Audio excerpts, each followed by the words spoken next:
Ad Astra Abyssosk.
You're in for a little shock.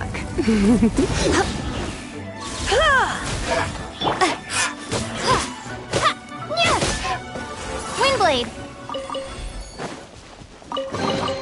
Is this an answer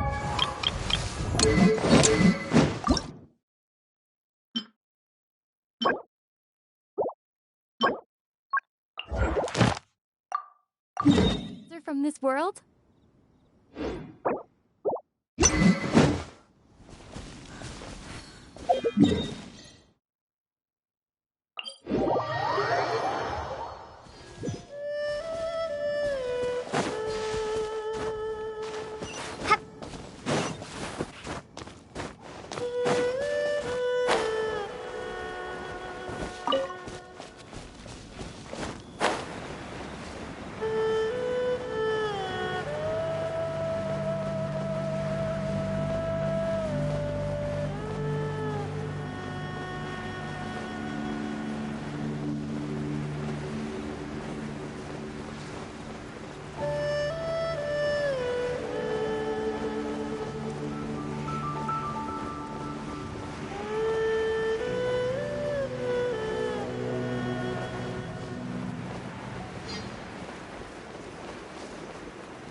No escape!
I must leave no stone unturned.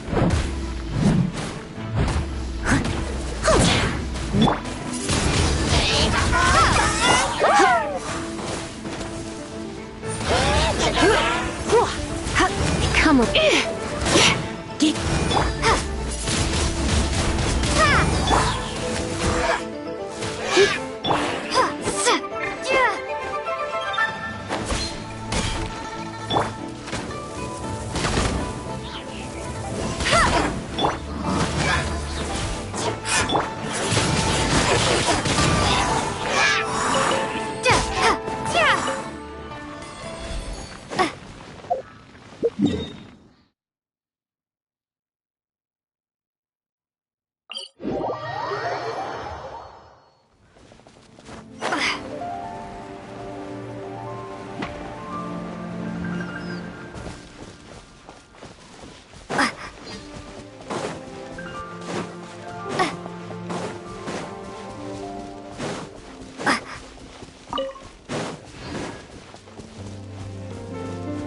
I'll race you there!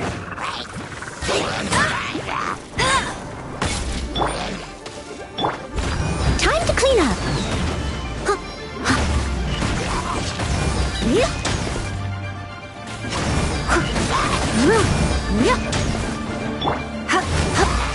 No one escapes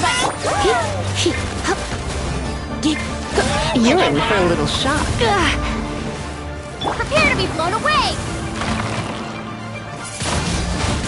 Windblade!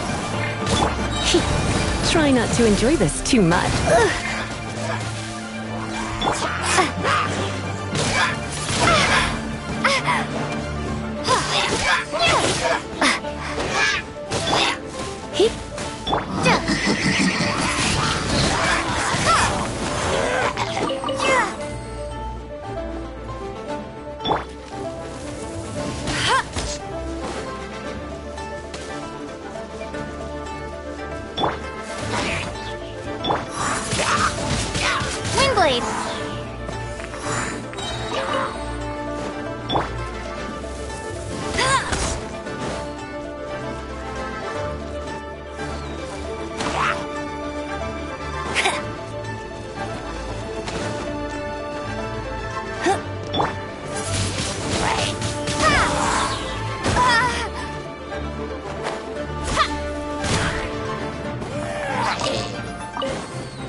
There you are, eavesdropper. Windblade!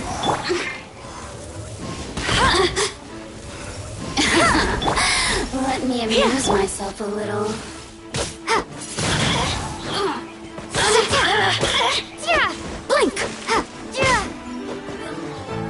The merrier.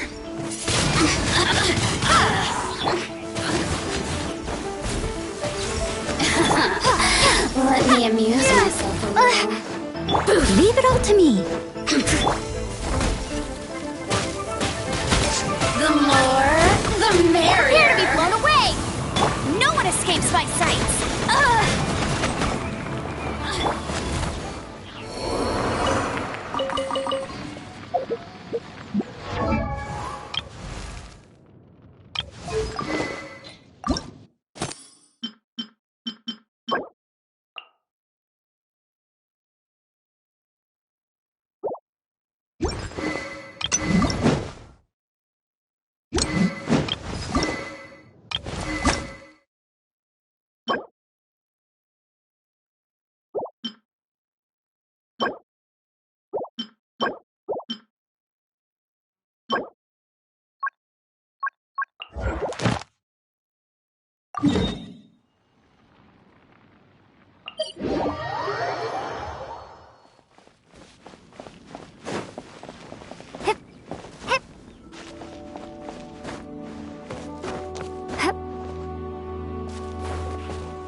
Another test subject.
Let it rain. Be gone.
No escape. Here, come a little closer. Windblade. As a good knight should. I must leave no stone unturned. Yeah.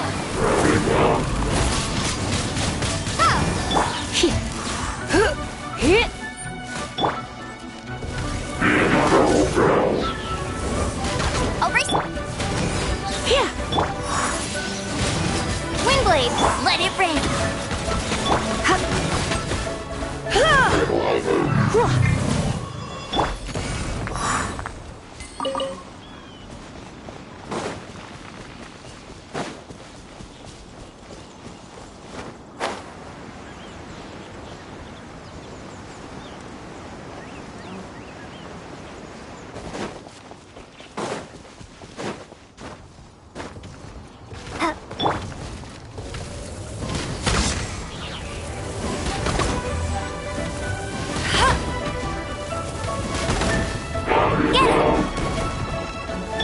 you're in for a little shock.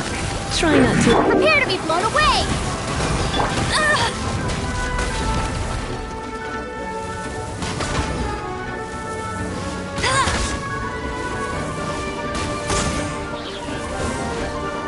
Go, go! No one escapes my...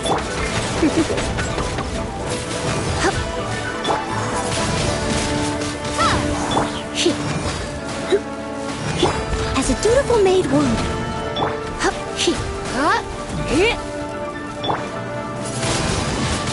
Windblade!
again. Windblade!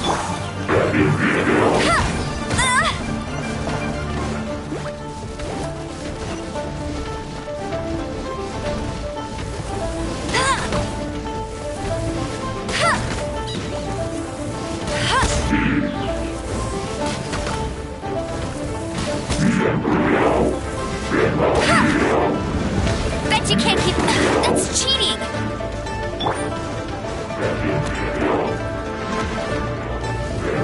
I'll catch up. Steady as stone.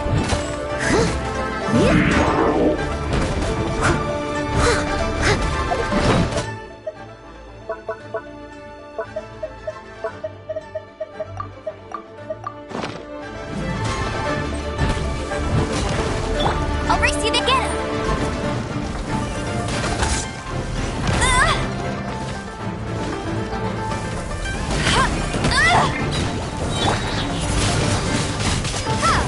Let it rain! You got me. I knew I should have stayed home.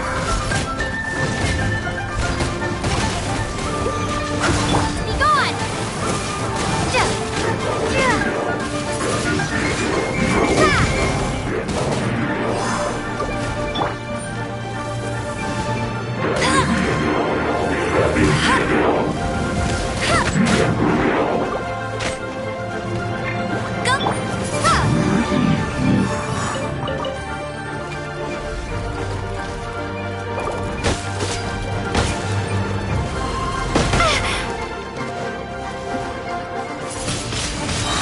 Windblade, prepare to be blown away! No escape! Must keep training.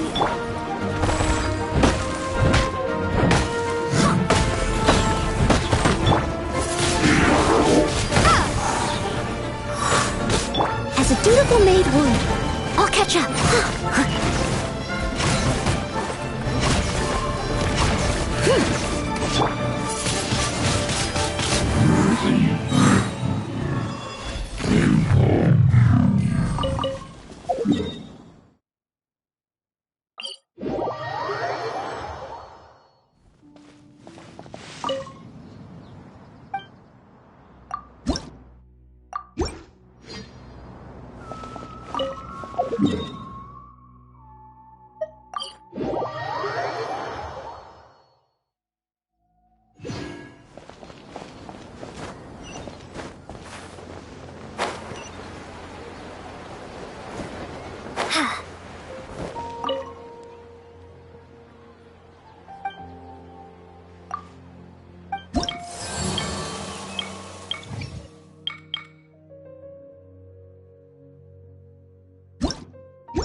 Come a little.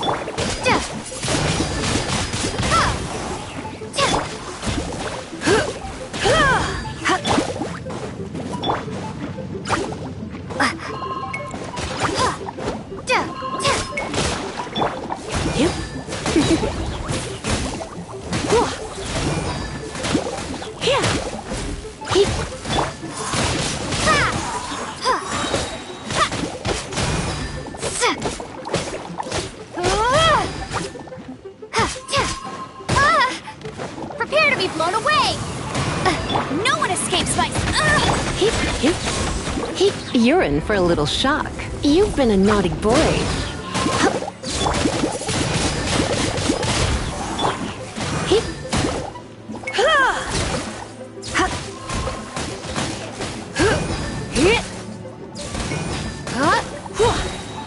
Surrender and be gentle.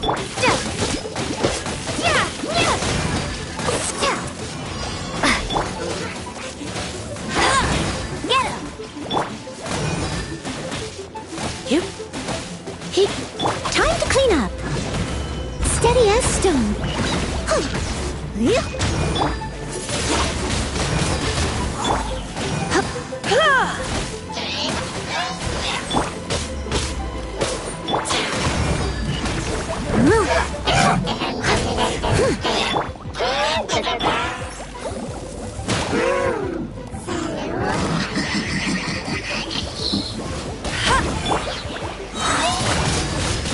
Windblade!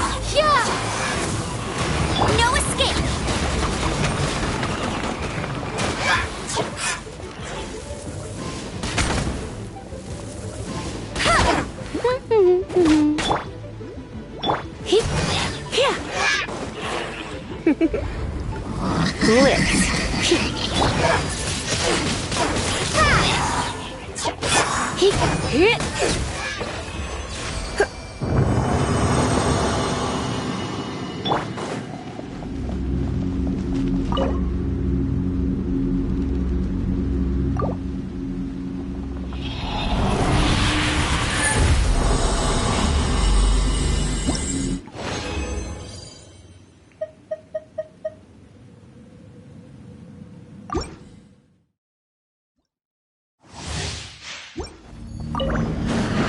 Be gone!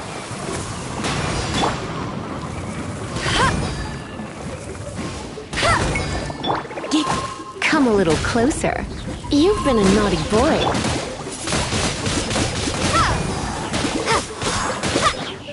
Let it rain! Yeah!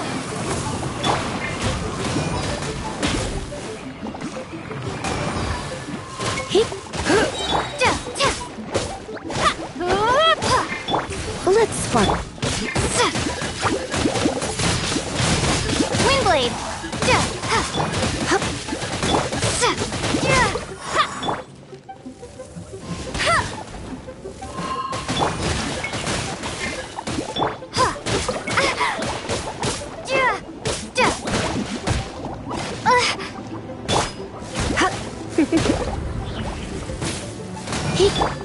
Leave it all to me.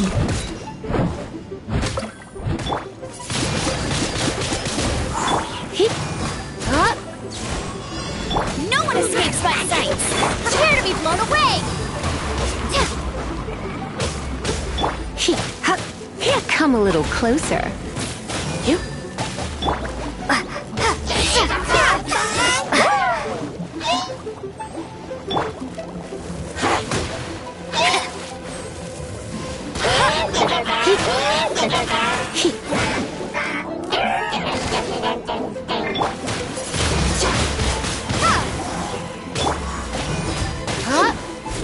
As a dutiful maid would.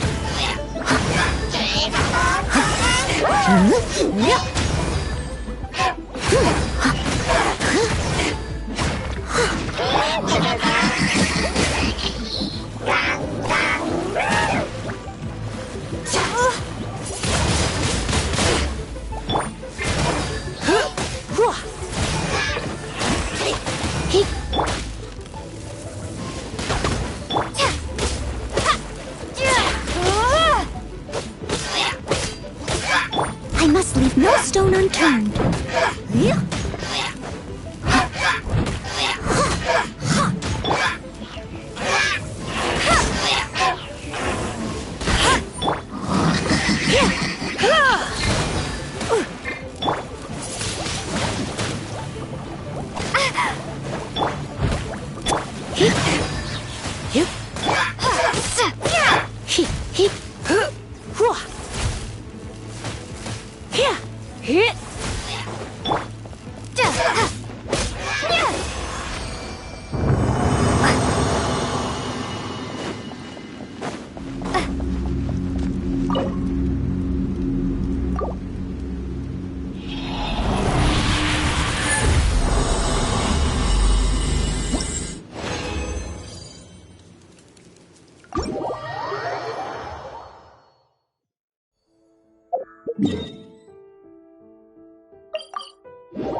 Try not to enjoy. No escape!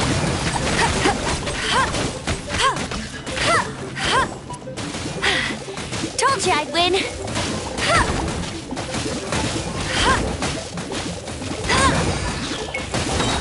Gone! Yep. Hip, hip. Huh? Hup, hup, dip. Hip, hup, here. Here. No one escapes this!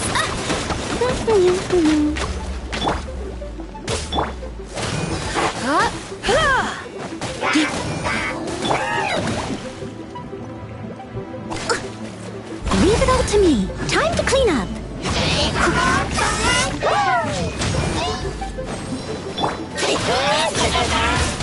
Windblade! Hit. Yep.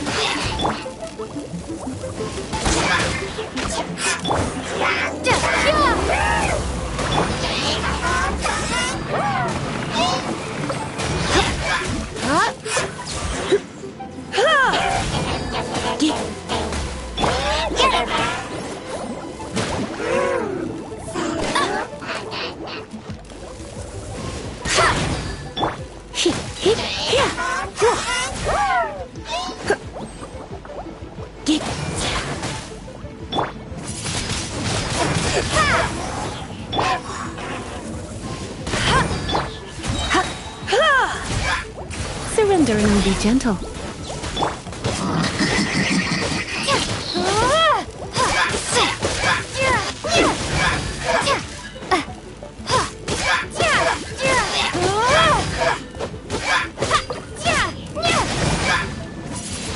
Windblade!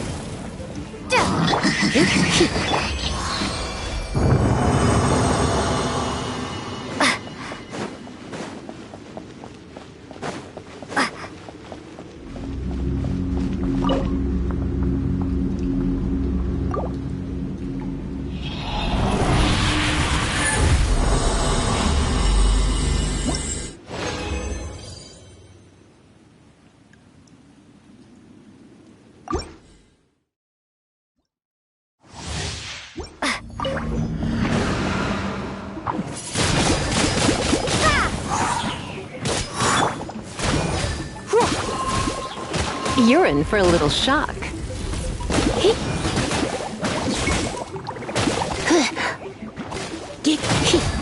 Gone!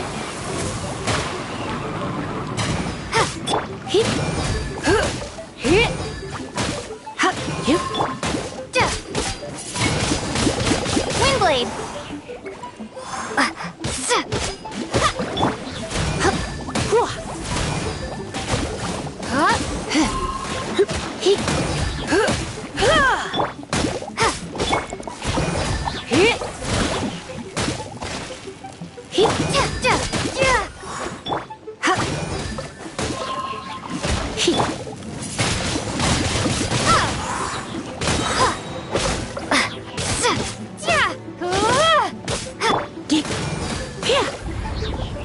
Blitz.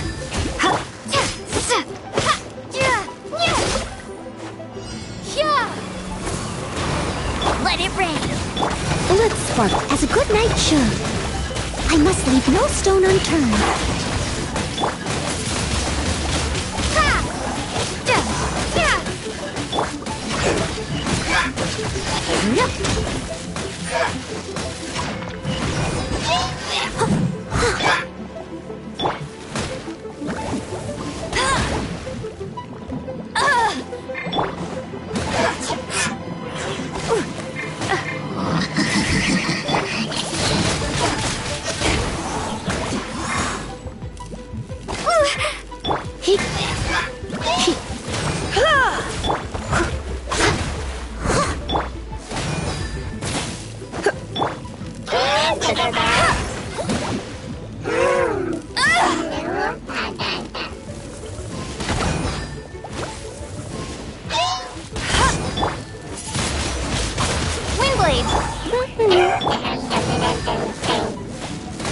Leave it all to me.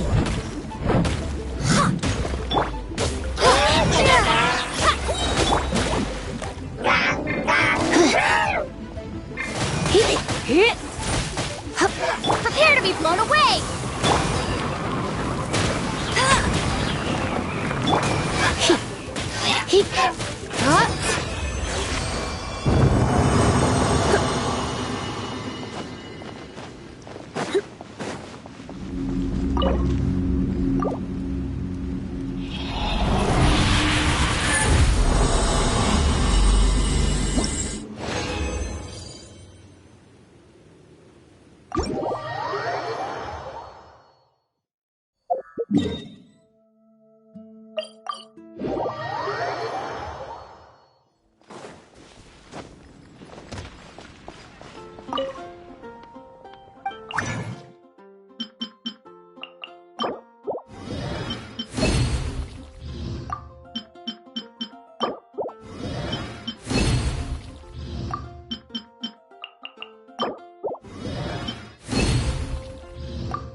No escape! I must leave no stone unturned.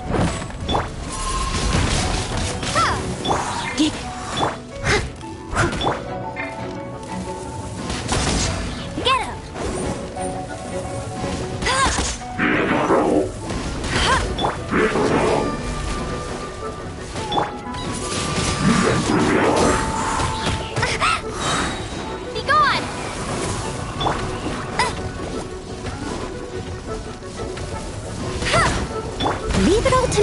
as a dutiful maid would.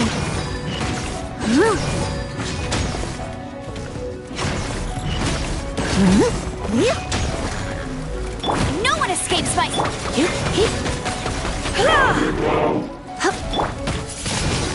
Windblade!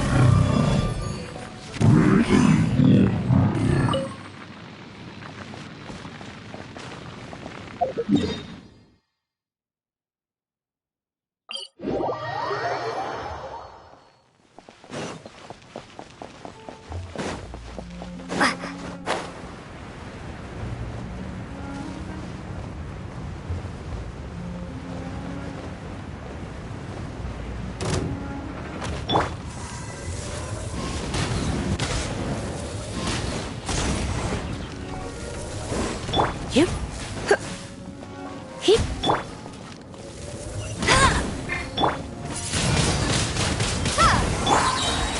Surrendering. Steady as stone. Yep.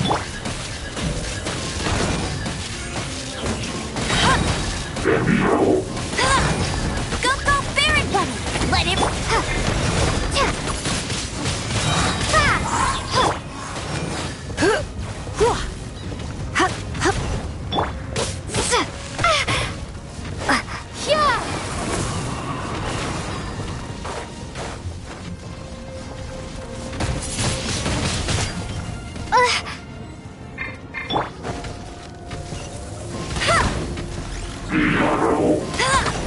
Dig.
Windblade!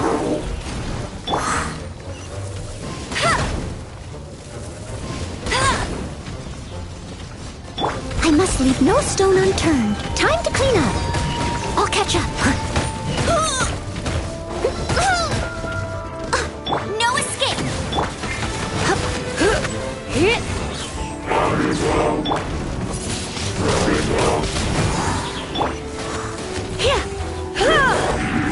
Prepare to be blown away!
anymore. Looks like that boat we took to Araneas might have been the last one. Vache. Looks like we're back here again. Huh? Traveler? Are you hearing voices again?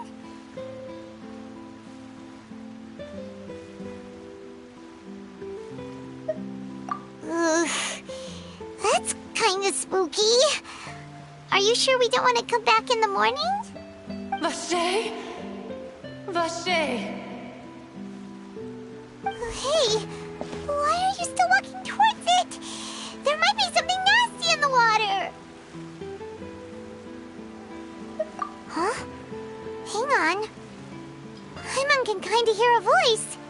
It's calling for Vache, right? Hey, Traveler! Stop walking! Come on, wake up!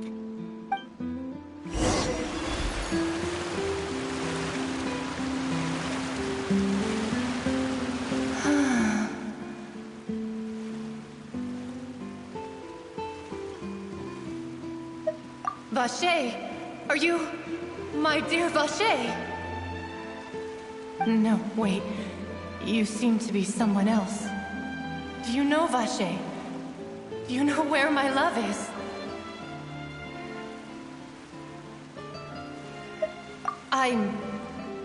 Wait.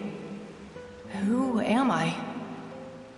I'm very sorry. I fear I do not know. My memories feel like they have been washed away like a flood. So many fragments dissolved amidst the tide, never to be recovered.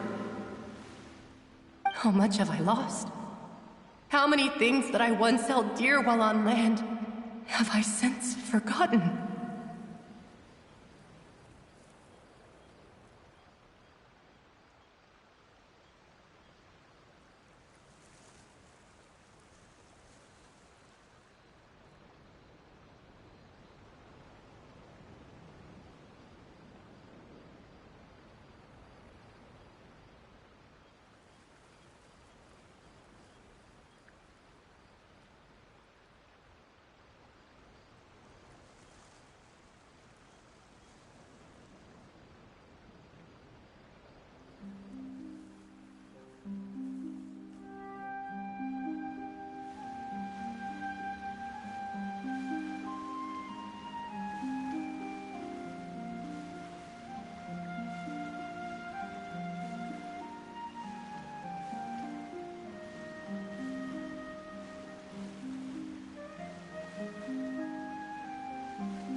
Yes, that is what I was once.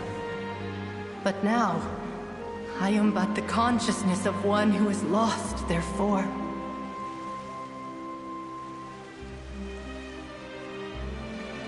I do not know how I came to be like this either. I only vaguely remember being covered in light blue water, and then all grew dim.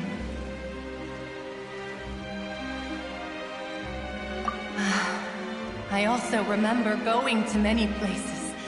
I loved adventure, loved exploring places of peril. No matter where I went, Vache would go with me. I knew how dearly he loved me, and I also loved him equally as much. But now, we can no longer go back. The pain of such parting, I never knew how heavy it could be. No, our reunion no longer has any meaning. There is no way for us to create any new memories. The thought of me gives him no succor, so let it lie forgotten beneath the waters. If you meet Vache, tell him not to look for me. Tell him to move on. That is the only thing I still remember. Perhaps that is so. As I was submerged in the waters, losing consciousness, I saw Vacher above the surface.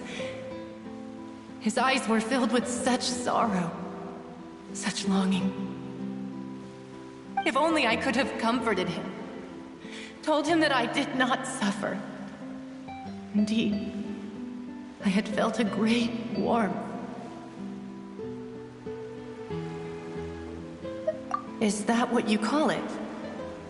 Dissolving? If anything, I consider it a form of release. It was a state of neither fear nor frenzy, with only an endless peace, like the water's still surface. I could also liken it to being a thirsty person who drinks water for the first time, and only then sees how they have lived for so long in a world of endless want and anxiety.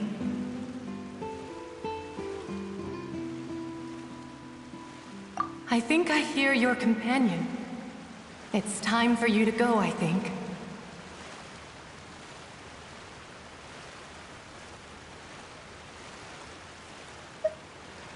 Farewell, then. I am glad that you were able to sense my presence. Remember, if you see Vacher, tell him not to seek me out any longer.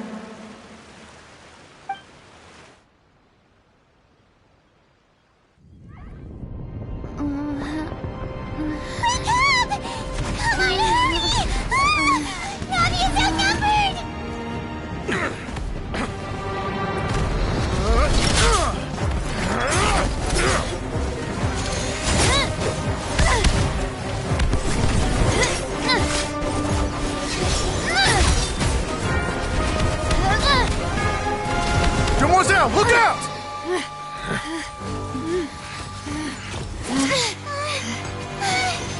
Dear God, it's a whole army of Gardamex.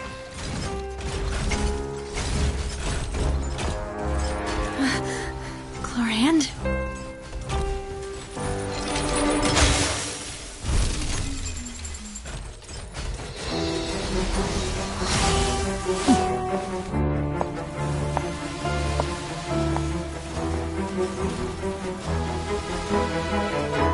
Quick, now's our chance!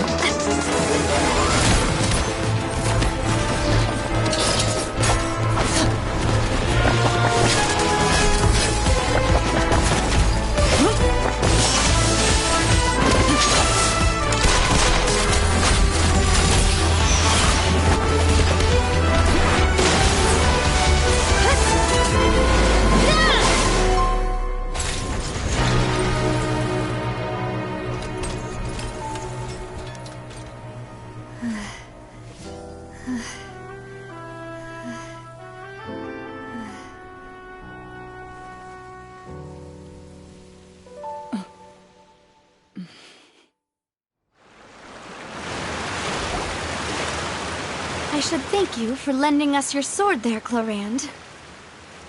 But before I do so, could you explain how you managed to show up here?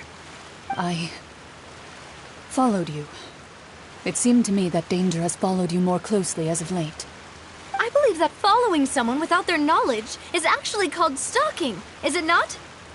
Mr. Callus's last wish was for me to ensure your safety, and I will not betray his trust. He would do the same, were he alive today. Do not speak of my father! Sorry, demoiselle. I was not strong enough. Thank you for your aid, Miss Clorand, but do keep an eye out for your manner of speech. I believe we all wish to avoid unnecessary emotional harm. Sorry, I did not consider your feelings. Whatever. What else do you know? How did you come to the conclusion that I'd be in grave danger? I doubt I know much more than you, but I believe that the mastermind behind the serial disappearances is very powerful. Your performance tonight will almost certainly attract their attention. I'm sure they've known about me. To be honest, I'm shocked it's taken them this long to act against me. And what about these Gardamex? I thought only those associated with the Maison Gardiennage could control them. None of these mecha have serial numbers.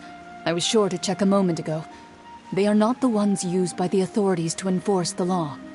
I can only conclude that some powerful or wealthy party must have obtained them via illegal means, deploying them as a private force of sorts. What? Your point being that they're out of Spina di Rosula's league, then? Yes. Be careful, and do not act rashly. I will continue investigating no matter what. We will bring the truth to light. That's my father's true last wish.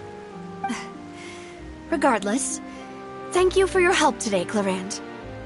But if you get any ideas, tell me first. I don't much appreciate being followed. I do not think that they'll strike again anytime soon. So I shall stop following you. Good day, all.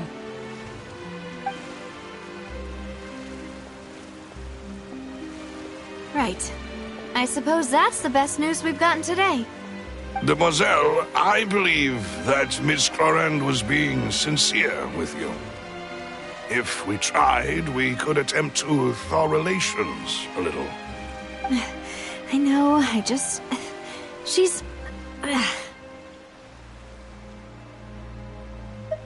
Oh, thank goodness! Paimon thought we were done for! Those Gardamex came out of nowhere while you were unconscious, and Nadia and her gang saved us!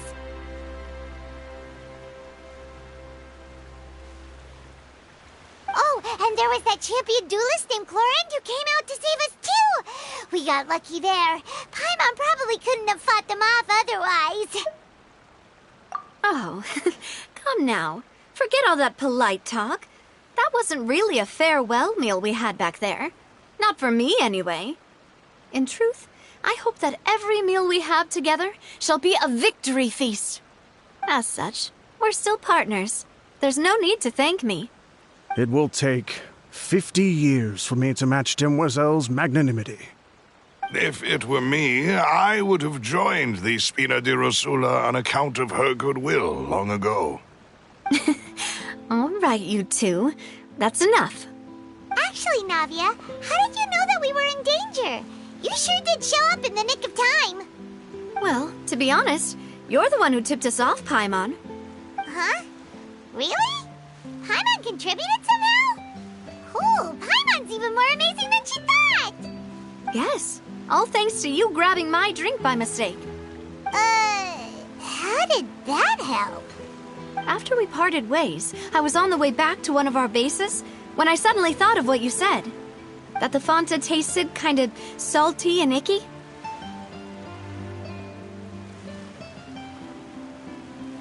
Fanta only comes in sweet flavors, so how could it have tasted salty? The color of the drink, if I recall, had also been a bit off. So the Fanta had been spiked with water from the primordial sea? Yes. So, if you hadn't drunk that cup for me... Spina di Rosula is preparing the grandest of awards for you as we speak for saving the boss. Huh. Really?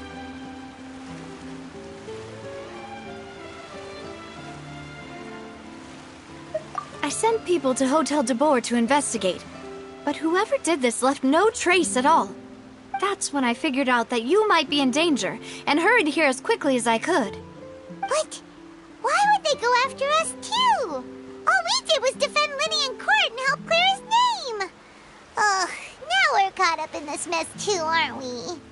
Well, you did foil a plan that they were probably pretty proud of, and almost got their name in the process.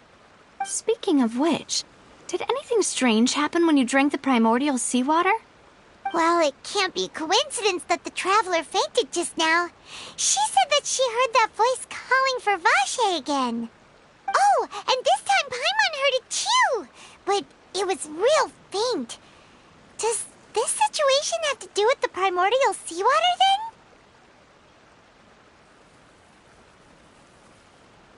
Does that mean the primordial seawater raises someone's sensitivity to hydro when it's used on people who are not from Fontaine? That doesn't sound like too much of a bad thing, to be honest.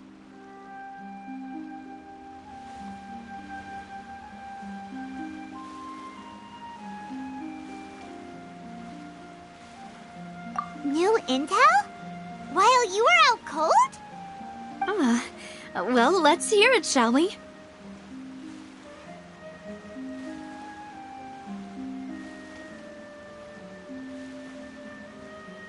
Oh, that is important. Vache. That name doesn't ring a bell. I suppose he hasn't stepped forward as a witness in court lately. Since he saw that young woman dissolve, he was at least at the crime scene. But he never gave testimony or any information regarding people dissolving in the primordial seawater. Could he have been threatened?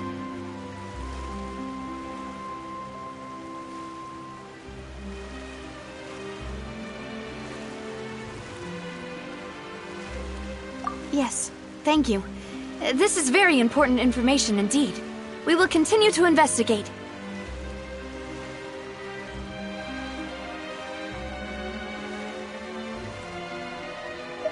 Oh, you mean you'll help us investigate? Well, you did say that our farewell meal didn't really count. That means we're still partners, right?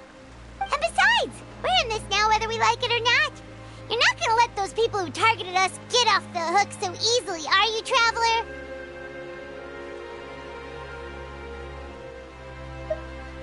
Demoiselle, do try not to look quite so pleased. You are the face of Spina di Rosula, after all. You talk too much. Well, in that case, let's head back to one of our bases, shall we? I'll arrange accommodations for you. We also have some plans to go over, and hopefully we can deepen our bonds as partners. But we'll take that one step at a time, I guess. Don't worry, you two. With us around, our base is definitely secure.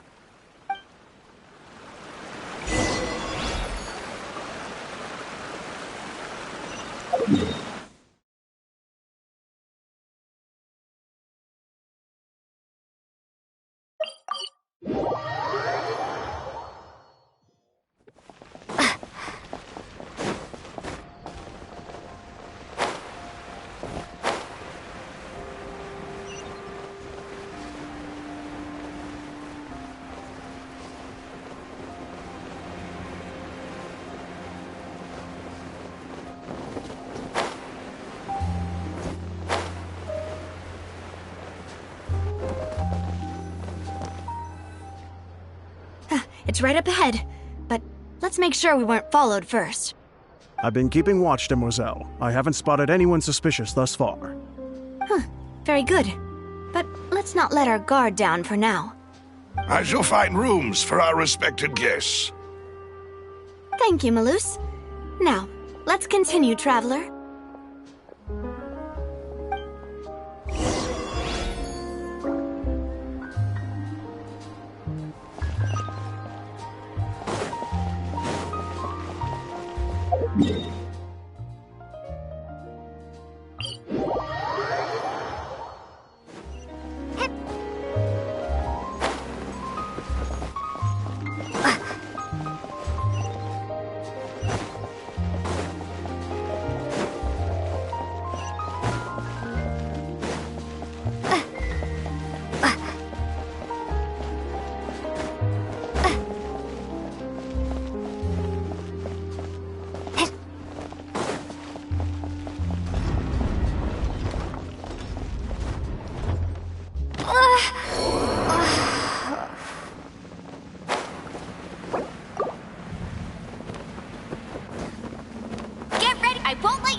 as your base?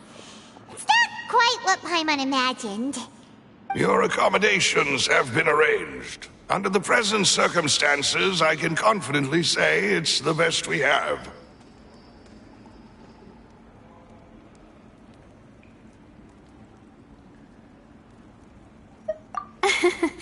Well, our funds have been a little tight lately. After all, we don't allow illegal or unethical profiteering. In fact, our funds often come from citizenry who support us. Seems like it's tough times for everyone. But if you have the support of the people, that does sound like it's worth it.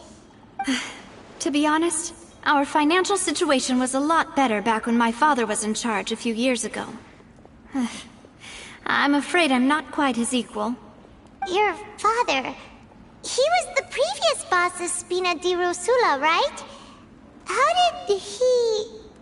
Demoiselle, if you'll allow me to explain. No. I'll explain it myself. I suppose I couldn't run from this topic forever. And as partners, this is something I hope they can understand. My father's name is Callus. Yes, the same one they call Callus the Unfaithful in the streets. 3 years ago, he was accused of murdering his own friend. But he chose a duel to defend his honor instead of standing trial. He died in the duelist's ring. Oh no. But I do not believe my father was a murderer. I'm sure he was set up. At the time, I believed that if he only stood trial and was duly investigated, something amiss would crop up and prove his innocence. But strangely, he not only requested the duel himself, but rumor has it that even after being seriously injured, to the point where he could be deemed as having lost the duel, he refused to surrender, determined to die in the arena. 3 years later, I still don't understand why he did that. How could he protect his honor if he's dead? If anything, he gave up his chance to defend himself. The closest piece of info I have is that my father had been investigating the serial disappearances case at the time of his death. Ah, so that's why you're so determined to get to the bottom of that case. That's right. I've also tried to investigate the murder my father was implicated in, but I haven't found a single new clue in my countless reviews of the investigation records. However, I believe that if the murder case is related to those behind the disappearances, they must know something. I must know what really happened. Was my father coerced? Framed? Even if he really did kill his friend, I must get to the truth. If only he'd been more open with me when he was still alive. He even hid the fact that my mother died due to complications when giving birth to me. And now, here I am investigating his death. You really are a handful, aren't you, Papa?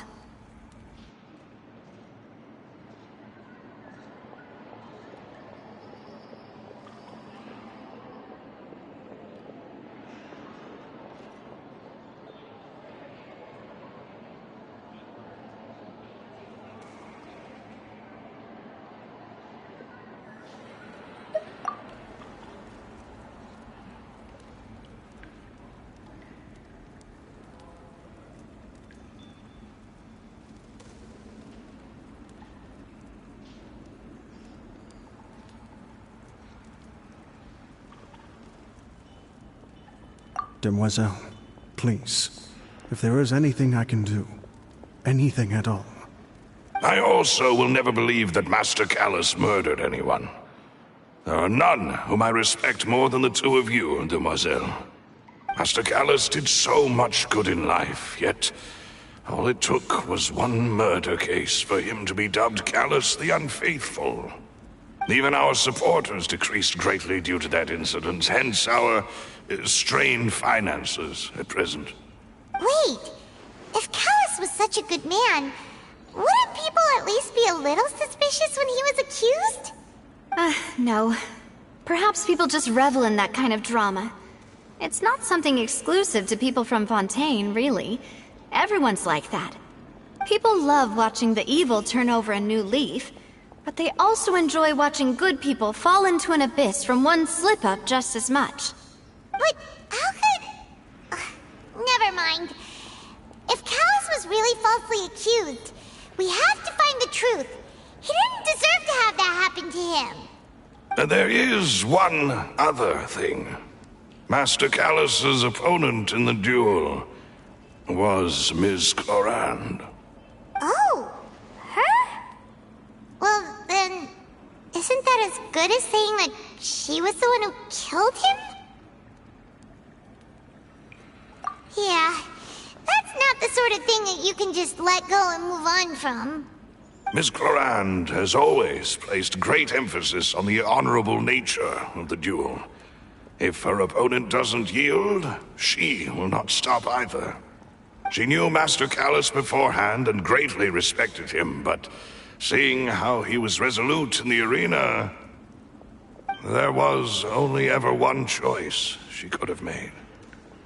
It's not that I don't understand her at all, but I just can't deal with this yet.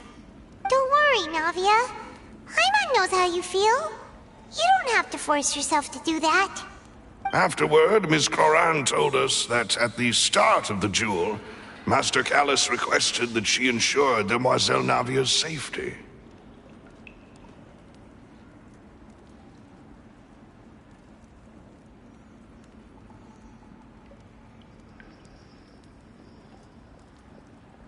Yes, that is our understanding as well. Oh, Papa. What madness drove you to ask the person who killed you to take care of me? All right, anyway, that's the information I wanted to share with you. Even if it did sound like I was just complaining towards the end. Thanks. You two should go and rest. This was quite a day after all. Yeah, Paimon's beat. Please, relax and get some sleep. We will ensure you rest soundly.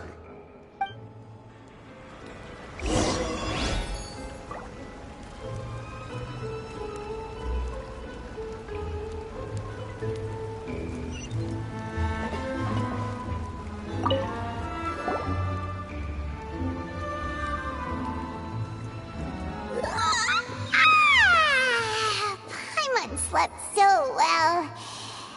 This place feels almost too safe. Huh? Navia? Where did the other two go? I sent them back to Poisson. It's Spina de Rosula's place of origin, and where we have our headquarters. There's not much for them to do here at the moment. Paimon gets the feeling that you're just trying to get them off your back. But never mind that. When did you get back? Were you waiting here the whole time? No, I just returned after going out for a while. I did some investigating yesterday regarding the name Vache. Wait, so you didn't sleep at all? How could I after having such critical new evidence appear? Guess Paimon wasn't speaking for everyone just now, huh? Unfortunately, this name seems to have been wiped from existence. It doesn't seem to have a match anywhere. I suspect that those behind this have already taken steps to hinder an investigation from this angle. But that does prove that this Vache person is a key witness in the incident. Does that mean we're too late, though? No. There is one ray of hope. One place in Fontaine that they would find almost impossible to threaten, no matter how much they wanted to. And that is the archives kept by Chief Justice Neuvillette. A place where detailed files on all the cases in recent years are kept. If the Oceanette you met is one of the young women who went missing recently, we should be able to find some related information there. So Neuvillette maintains an archive of case files? Whew. Guess that's the hard-working Chief Justice for you. In that case, let's go talk to him, shall we? Aren't you coming along, Navia? Did you get tired? No, it's nothing. Let's go see the Honorable Chief Justice.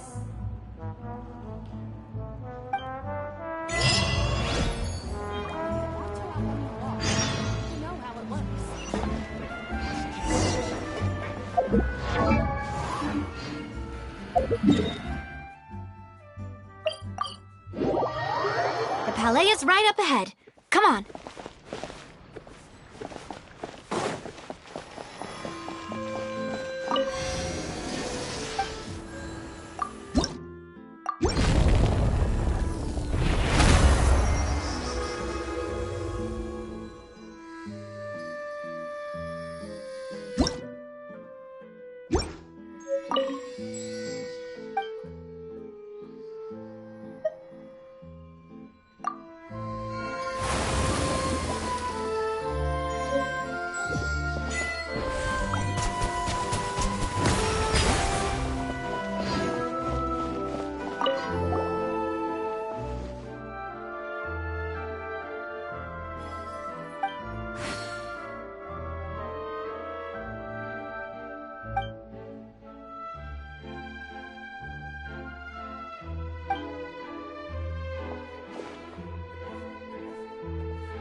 Please state your business here. The Chief Justice is presently occupied with official matters. Huh. This place does look pretty heavily guarded. Guess that proves that Nervalet's files are really secure. Hey, don't you recognize us? Huh?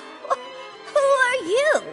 Just to be clear, I don't care who you are or who you might be related to. Our rules make no exceptions. See? They've got great discipline, too. Yep. Paimon can tell.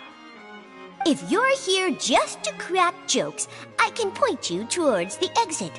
Unlike some, we're busy, so please leave if you don't have a reason to be here. No. What I meant to say is, shouldn't you remember us from a few days ago? We were at the trial of the great magician Linny. Oh, yes, I remember. I read about it in the Steambird. You must be Linny's attorneys. It's all coming back to me now. We're here today to report and archive some information on a follow-up case. Huh. Is that even a thing?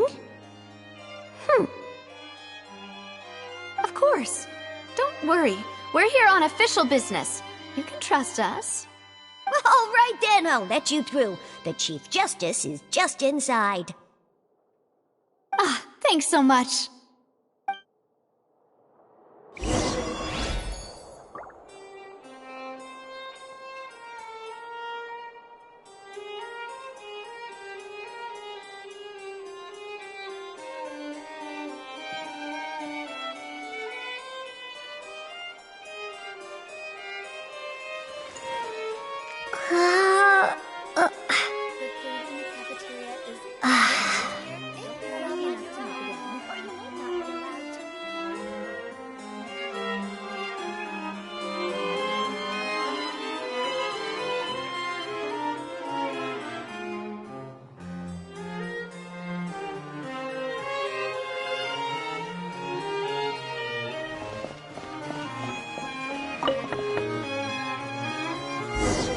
Please come in. Sorry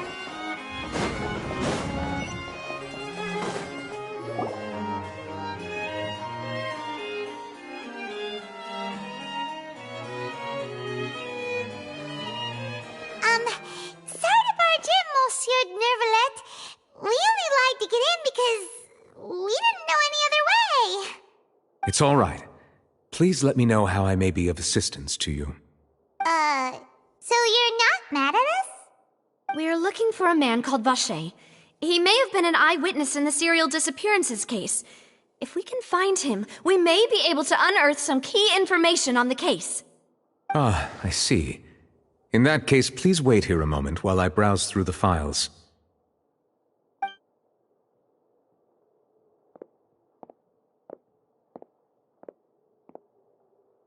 Who knew that Nervalet would be so easy to talk to?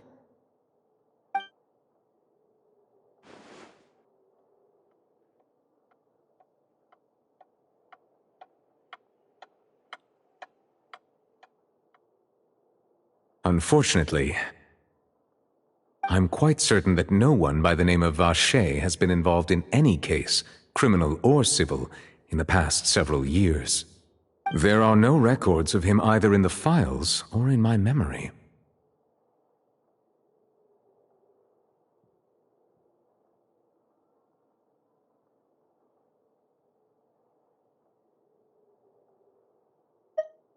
Traveler, what if it was really just a dream? Is that so? All right then. Thank you so much, Monsieur Neuvillette. We'll take our leave now.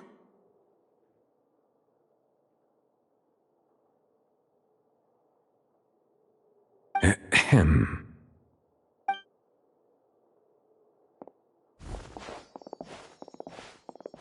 Miss Navia, I can understand how you feel. Your father, Callus, was a truly exceptional man. We deeply regret his passing.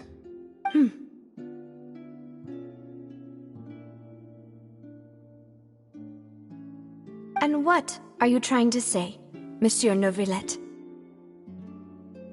Are you trying to console me? Extend your sympathy? or just express some tendril of regret. No, you are not trying to do any of that. I can hear it in your voice. There's no emotion behind your words. You only said those things because you felt like you should.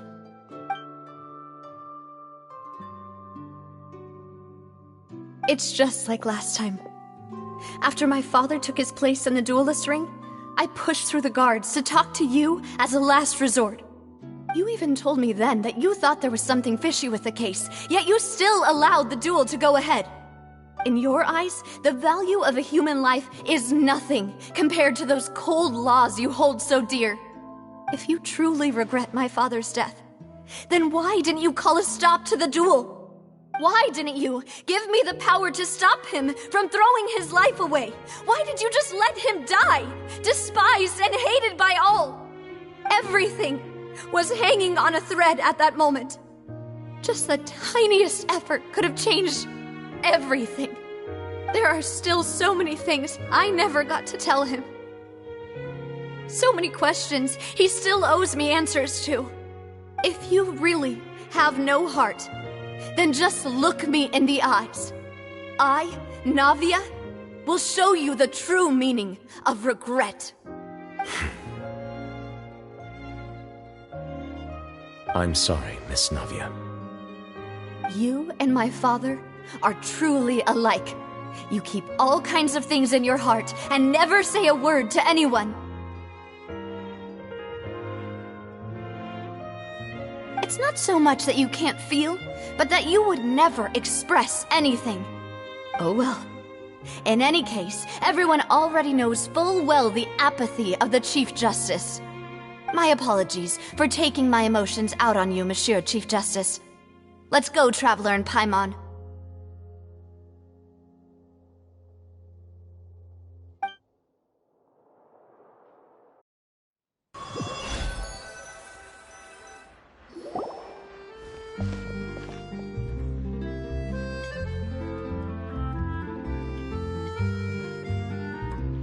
Navia, are you okay? I'm fine. Rain. It's raining. You're right. Wasn't it still sunny when we went into the building? And there shouldn't be any active trials today. How strange. Now that I think of it, on the day my father was convicted of murder, it was also raining.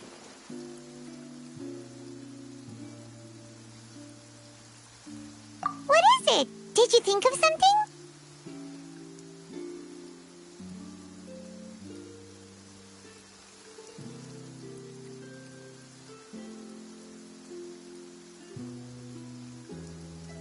Yeah, he was outside. It was uncovered and the rain could fall there. Why? Do you think the rain could have affected the crime scene? That thought has occurred to us before. We've even expanded the search area to try to account for that, but didn't find anything of value. Oh? Wait. You don't mean...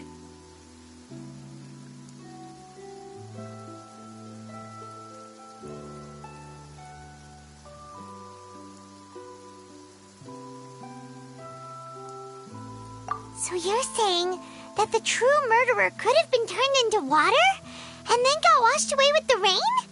Yeah, and if that's what had happened, then no one would have believed your dad, even if he explained what he saw to the authorities. I really think I found a true genius for a partner. You're completely right. How did I not connect the dots earlier? All right, let's go to Poisson. With this new lead in mind, we'll get to the bottom of my father's case for sure. Yeah, we're gonna make progress for sure this time. Do you want to go with me now? Or do you want to head over by yourself later?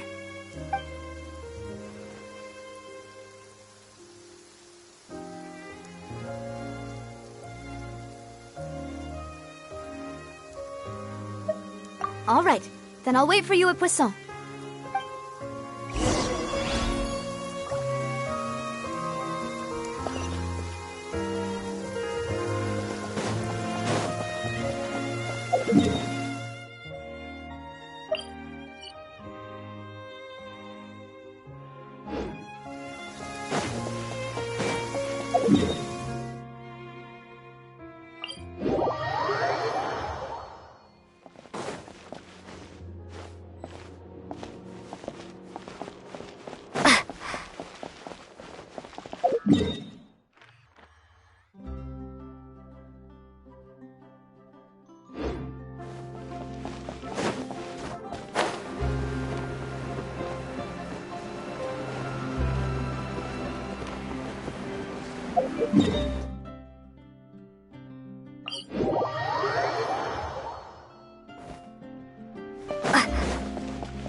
Whoa! What a huge ship! Why would a ship be anchored at a place like this? There's no need to be so surprised. While it may look like a ship, it's actually Spina di Rosula's headquarters. My father was the one who asked for it to be built like this. Perhaps our taste in exterior design is the only thing we occasionally had in common. A gigantic and glamorous ship embodies discovery, opportunity, ambition, and conquest. It symbolizes Spina di Rosula's bright and limitless future. And Paimon thought you were bluffing when you said Spina di Rosula had a glorious past. Paimon was confused why a group with such a history would live in the sewers. But now that Paimon has seen this ship for herself, she's been convinced. Well, Poisson is where Spina di Rosula began, after all. It's our main base, our home.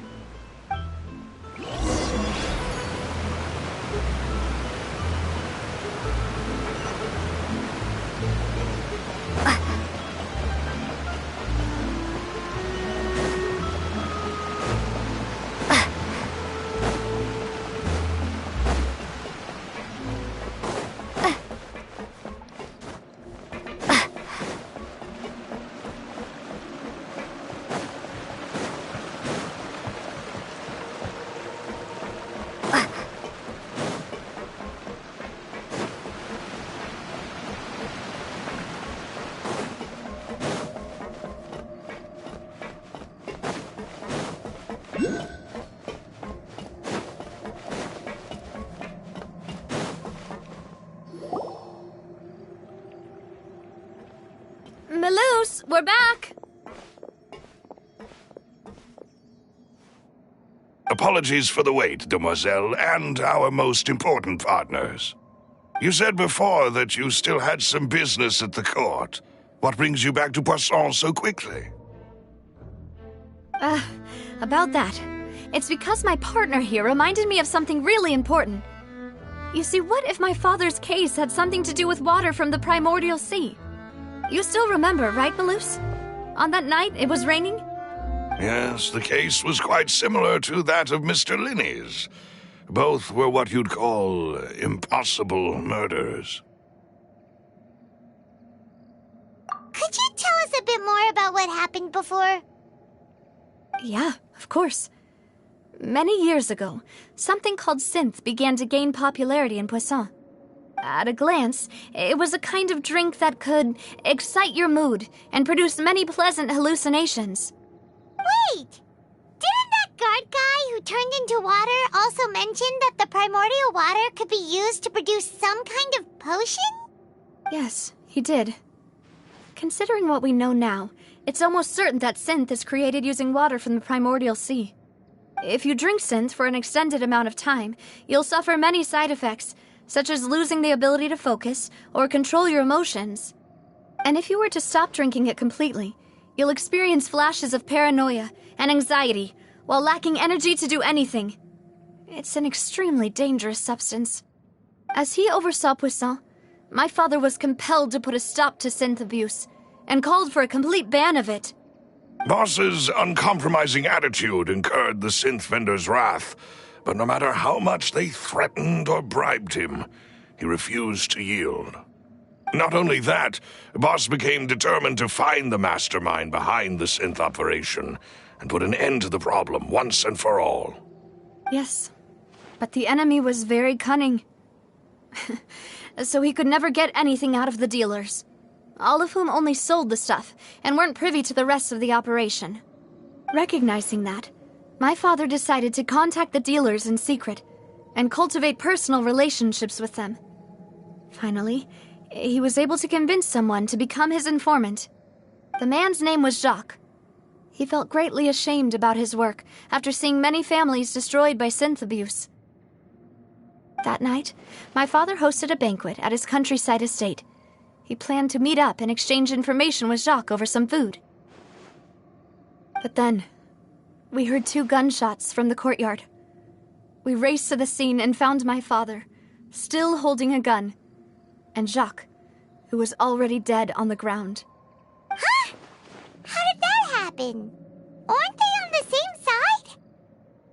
Sounds just like Lenny's case, doesn't it?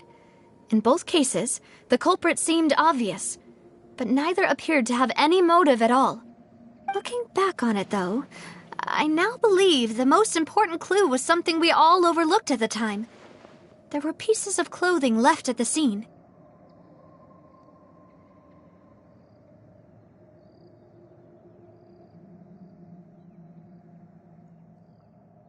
Precisely. It's all thanks to you that I made the connection now.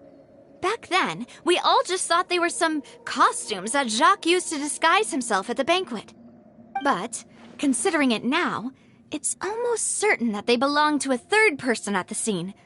With one extra person, we'll also need to reconsider why the 2 shots were fired.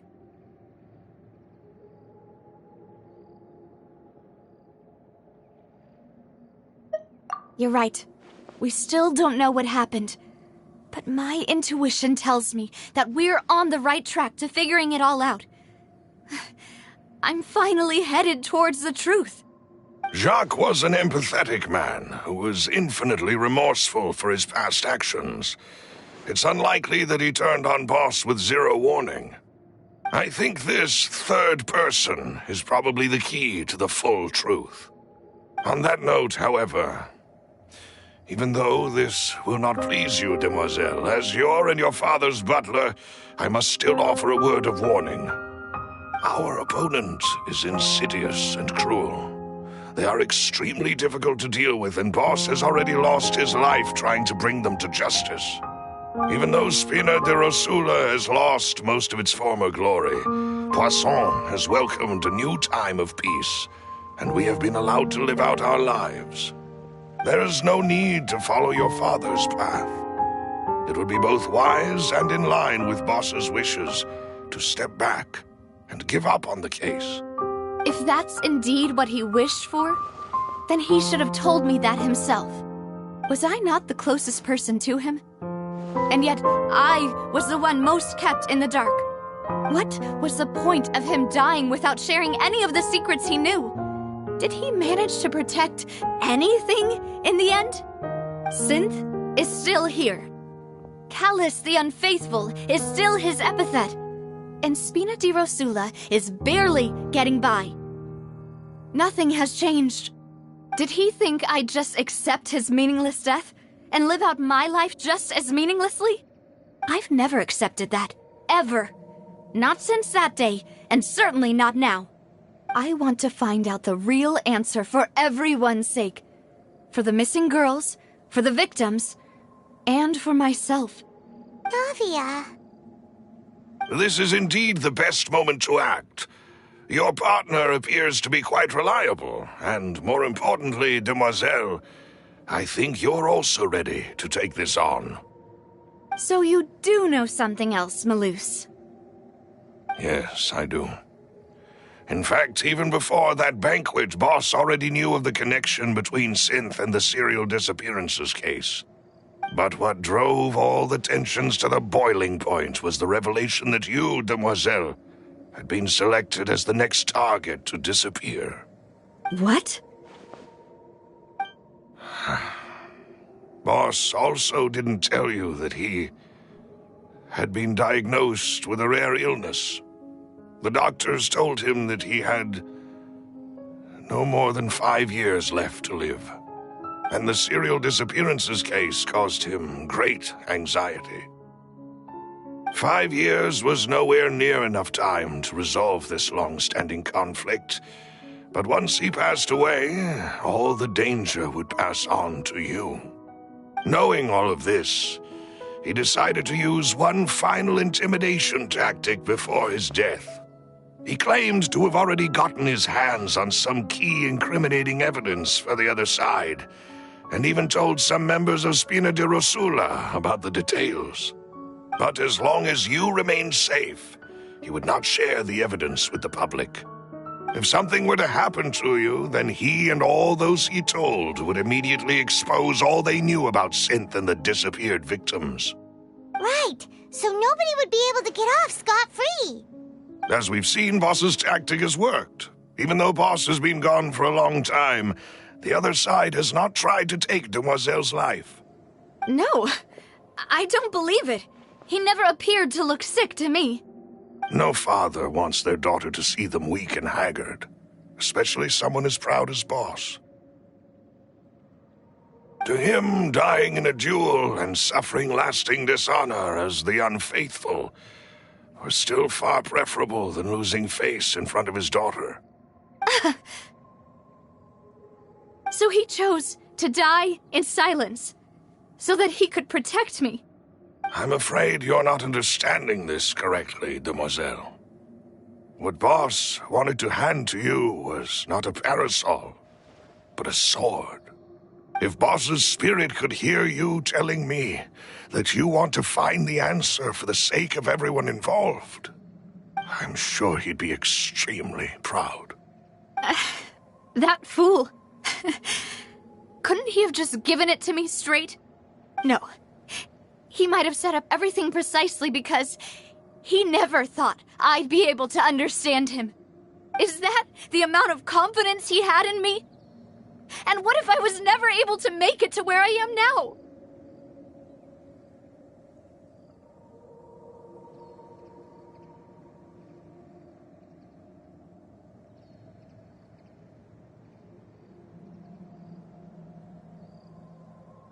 Yeah.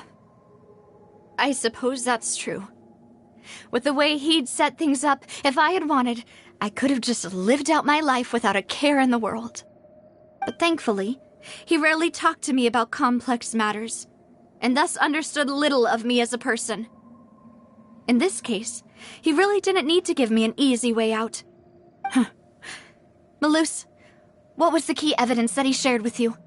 It's the location where Synth is produced. Essentially, it's the enemy's headquarters. When he was threatening the enemy, Boss didn't share the specifics of the incriminating evidence he found. But if you want to use it against the enemy, you'll still have to take several things into consideration. Why? If we know where the place is, can't we just go storming in? You mustn't forget that we're fighting against a mysterious and dangerous organization that's been in operation for decades. There's no telling what might be lying in wait at their headquarters. We also have no idea what kind of evidence we may be able to find inside, nor what people we may be able to capture. But a single visit to their headquarters would be tantamount to a formal declaration of war. The worst case would be that we leave empty-handed, but also open ourselves up to full retaliation. Then, in that case, why not work with the Fontaine authorities? Well, you saw one of them dissolve during Mr. Linney's case. We have no idea just how thoroughly they may have been infiltrated. Huh. That's true. Seems my father really had no choice. But things are different now. It should be a lot easier to prove the other side's guilt, now that we've connected Synth with the disappearances case. You sound like you've put a lot of thought into this, Maloose. I am the butler, after all. I live but to serve the boss and Demoiselle's will. I've always been willing to take on any kind of risk for your sake. But considering my relative lack of ability, I've spent my time keeping secrets, performing basic investigations, and waiting for the right time to come. Thank you for all of that, Maloose. Have you discovered anything new in the past few years? Let me think. One conclusion I came to was that the enemy must be quite familiar with Spina di Rosula, or at least have an informant planted here.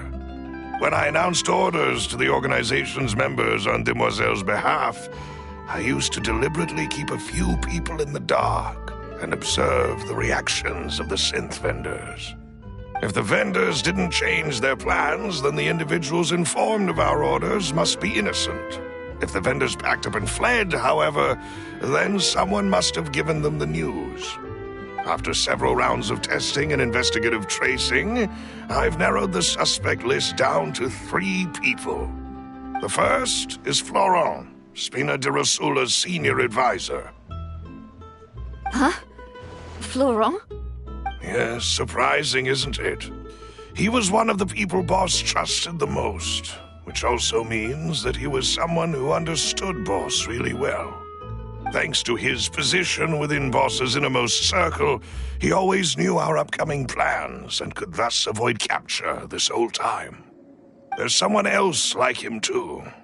Marcel, the head of Confrérie of Cabrières. Uncle Marcel. It's a guild in Poisson. Boss helped it to grow to its current size and prominence. In the beginning, they were only reselling some daily goods, but now they're one of the richest guilds around, with a lot of business connections in the city. So, they're like a sister organization of Spina di Rosula? Yes, you can say that. When we were fighting against the synth dealers, they provided us with plenty of support. It's a bit difficult to imagine someone using their own money to hunt down themselves. The final suspect is Thierry, the man responsible for coordinating information between Spina di Rosula and the guards. Although the guards mostly leave us to our own devices, there are still many activities we have to report to the local authorities. Since Thierry is always in the know about our current activities, he could theoretically always plan one step ahead. I see. These are all people who I communicate with quite regularly. To think that the enemy we've been fighting against has been right next to me all along, among those I trust the most. It's almost too hard to believe. If you want to investigate them, please take every precaution to not alert the quarry. Judging from our experience, the enemy is extremely cautious. Of course. And thank you, Maloose. You've provided us with a lot of great information. You're too kind, my lady. I'm just doing my duty. And before I forget, proving Boss's innocence would also mean clearing him of blame in Jacques' death. After that incident, Jacques' wife and daughter were taken into the Spina's care. They still live in Poisson today. If it might help, you could also pay them a visit. I can make the necessary arrangements. Oh, thank you so much, Malus. You really are the best. A new case awaits, my dear partner.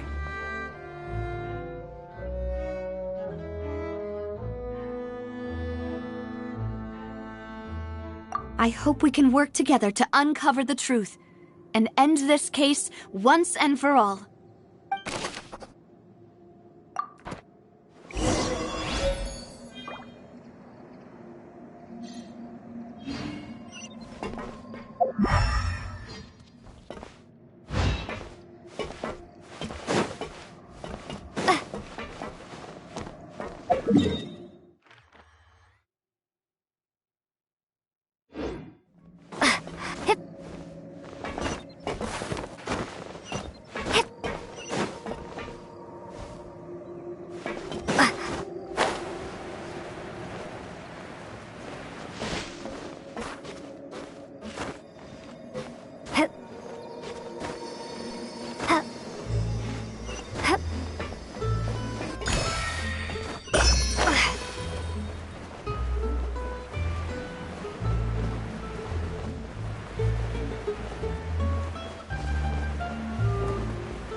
It is settled, then. Please excuse me, and enjoy your conversation at your leisure.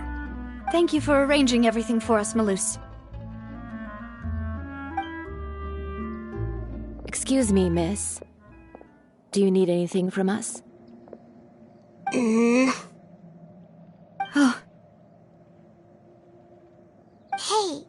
Navia's all quiet. This isn't like her at all. I'm sorry that I only came to visit after all this time. After what happened, I didn't know how I was supposed to face the two of you. Ah, if it's about that, there's no need to apologize. After my husband died, Spina di Rosula sent us a lot of mora and support. I understood your guilt and apology to be genuine. But aren't all of those things nothing compared to the loss of Jacques?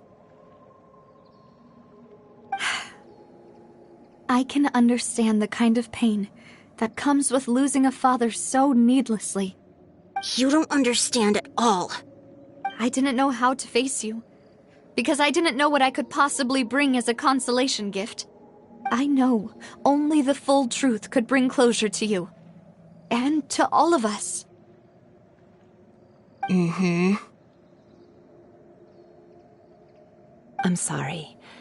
I appreciate the sentiment, but you don't have to carry all that guilt. On the matter regarding my husband, my daughter and I have more or less found our answer already. Would you mind sharing it with me? I really can't believe that my father could ever bring himself to shoot Jacques. I always knew that my husband's money was earned through others' suffering. He told me countless times that if he could turn back the clock, he would never go into the synth business again.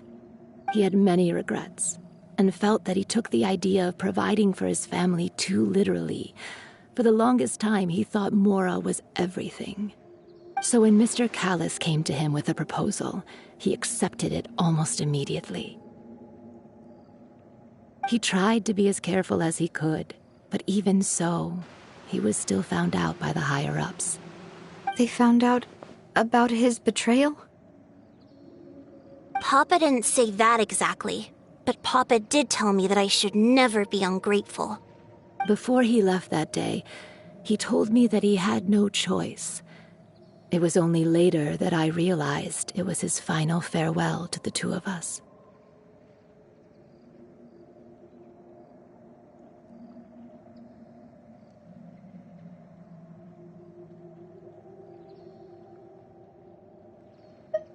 I don't know that for sure, but you could say that's the conclusion I eventually came to. which is why I'm the one who should feel guilty. Callus had always taken great care of us, both when he was still alive and after he passed away. Even if he fired the shot that killed my husband, it was likely in self-defense. It is impossible for me to hate him for what he had done. But Mama, why is Papa still the bad guy if he did the right thing? Papa always wanted to be a good man, so why did he have to do a bad thing in the end? Well, things aren't always as they seem. You still feel like your papa was a good man, right? Yeah, Papa was a really good man. The best in the whole world. Then you should hold on to that. If a good man had to do a bad thing, then he must have had his reasons. Regardless of whether he left you a parasol or a sword. He must have done so to give you a better life. Oh. Thank you for everything you've told me. I will definitely find the truth. The current state of things is not something I'm willing to just sit back and accept. Thank you. I'm very grateful to hear this from you. Even though your personality is quite different from your father's, your determination when you speak is really similar. You really think so? That's the first time anyone said that to me.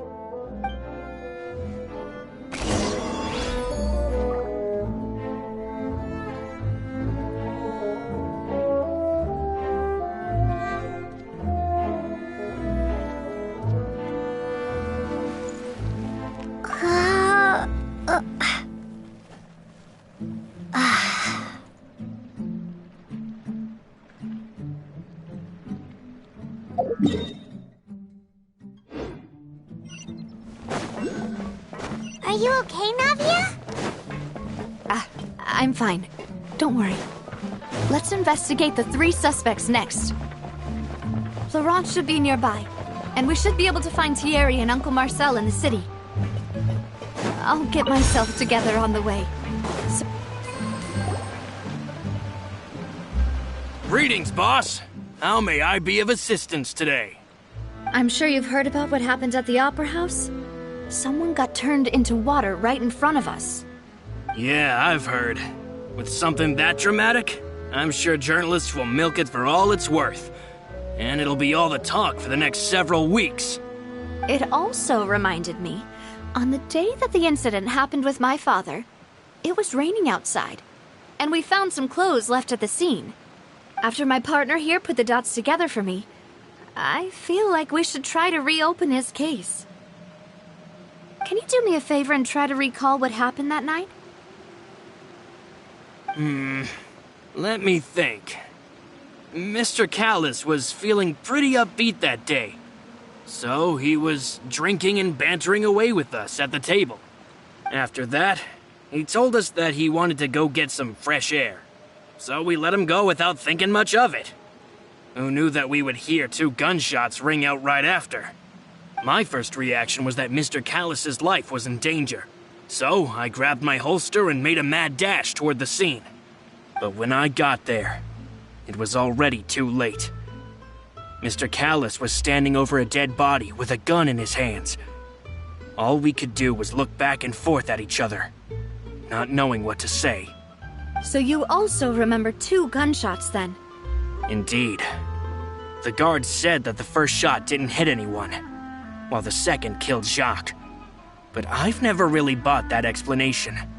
Reason being, Mr. Callus had left his gun on the table. I even made sure to confirm that before running to the scene. But according to the guards, that doesn't mean he couldn't have had other guns on his person. About the clothes left at the scene that you mentioned, do you think there was a 3rd person there who was turned into water?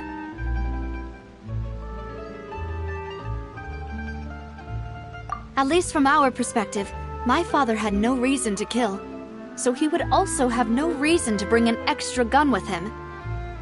The gun he was holding probably belonged to Jacques, or a 3rd person on the scene. Yeah, that makes a lot of sense. So you're saying Mr. Callus ended up with the gun because he seized it from one of the other guys? But hold on. If that's what had happened, then why didn't he share the truth with any of us? He didn't even want to face the Oratrice machine, and chose instead to prove his honor in a duel. Did he lose all faith in the courts after seeing someone dissolve right in front of his eyes? About that, Malus told me a thing or two. So, I think I can understand why he committed to the duel.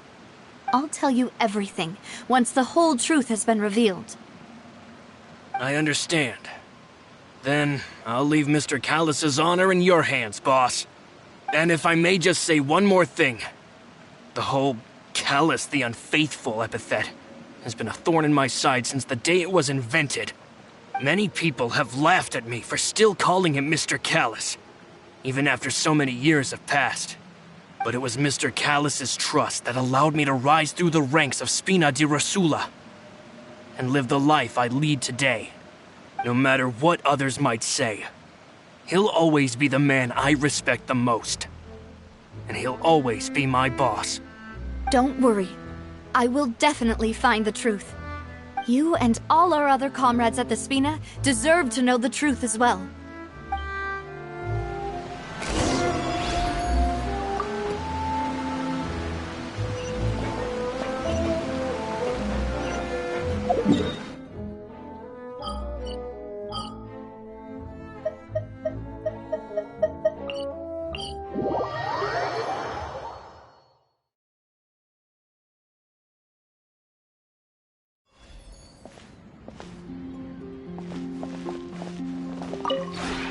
We have put in much...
If you ever have...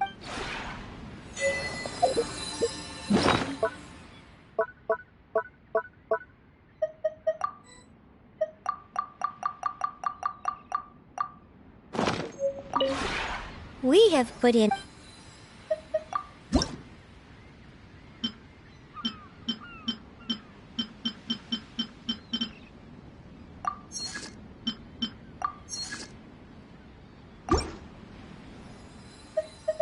If you ever have...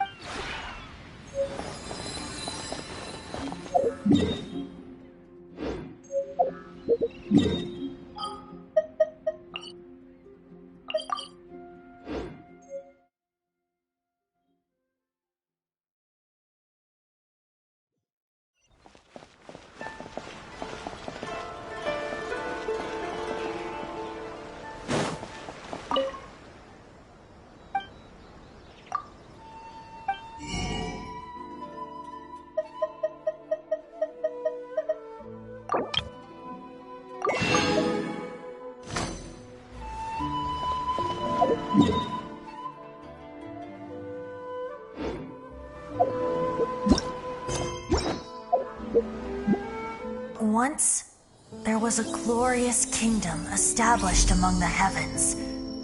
From that kingdom came a crowned heir, tasked with seeking out the Genesis Pearl from the kingdom of darkness. The first crowned heir began her journey of seeking the pearl. But she was deceived, and the memory of her noble origins faded. She now believed that she was the queen of the kingdom of darkness. But take heart. A second crowned heir had already taken up the path where the first had stumbled. This is the story of your journey, of your tale to be told.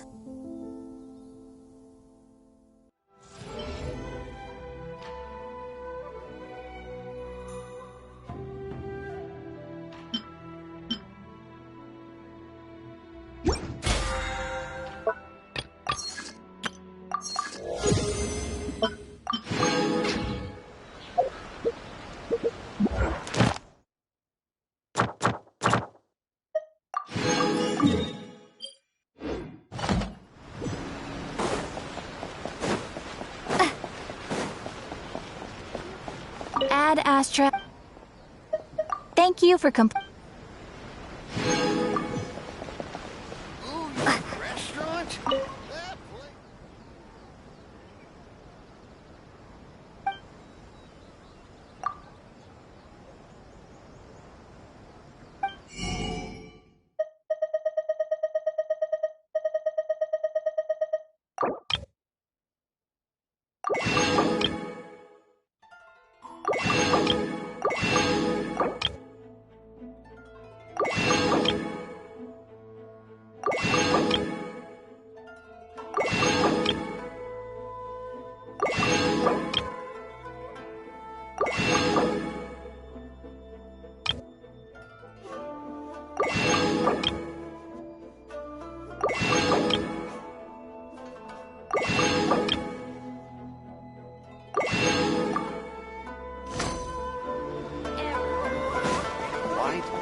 It's me. Oh, now, what brings you here, Miss Navia? I've heard that you made quite the name for yourself at the Opera House. Oh, so you've caught news of that already. Oh, okay.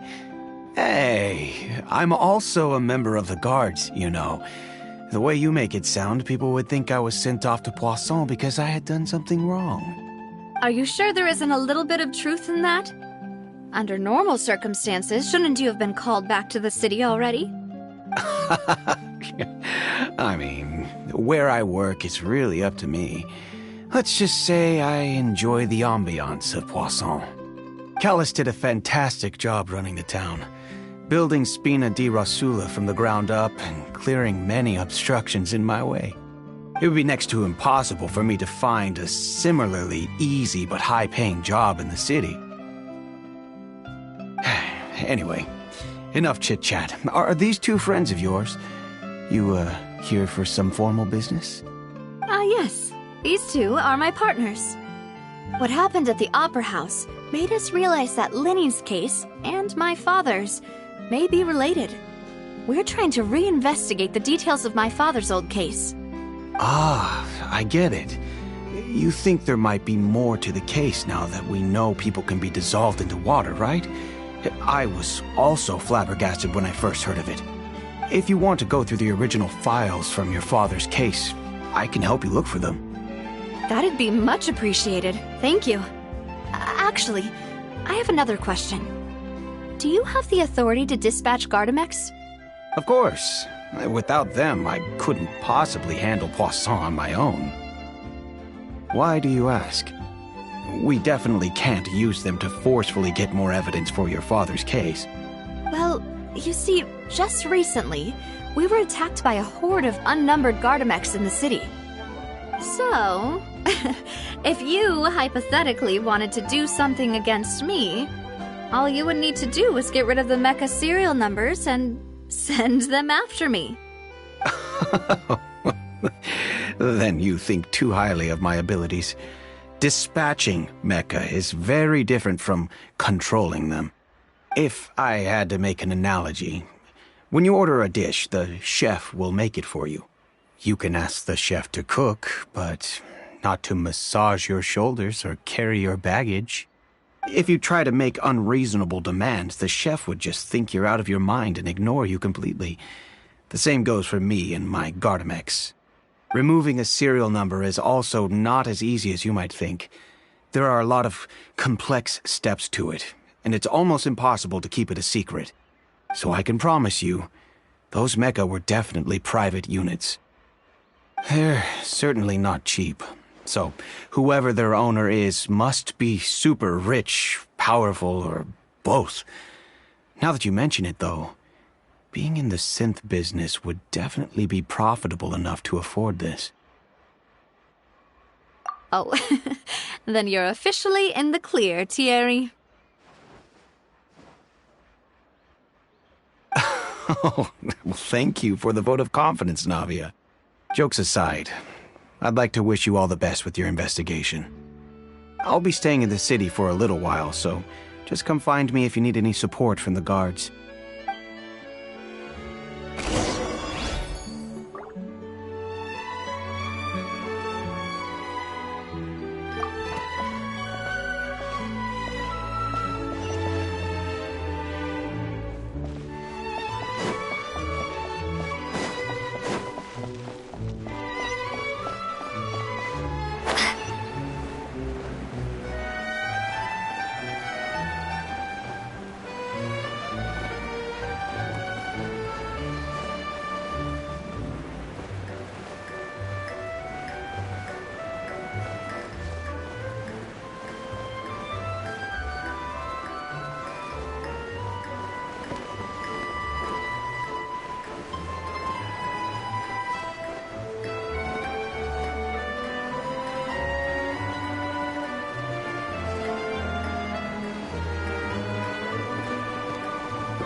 Hello. How may I help you? I'm here to see Marcel. Could you please let him know? You can just say Navia's looking for him. Sure. I will let him know right away.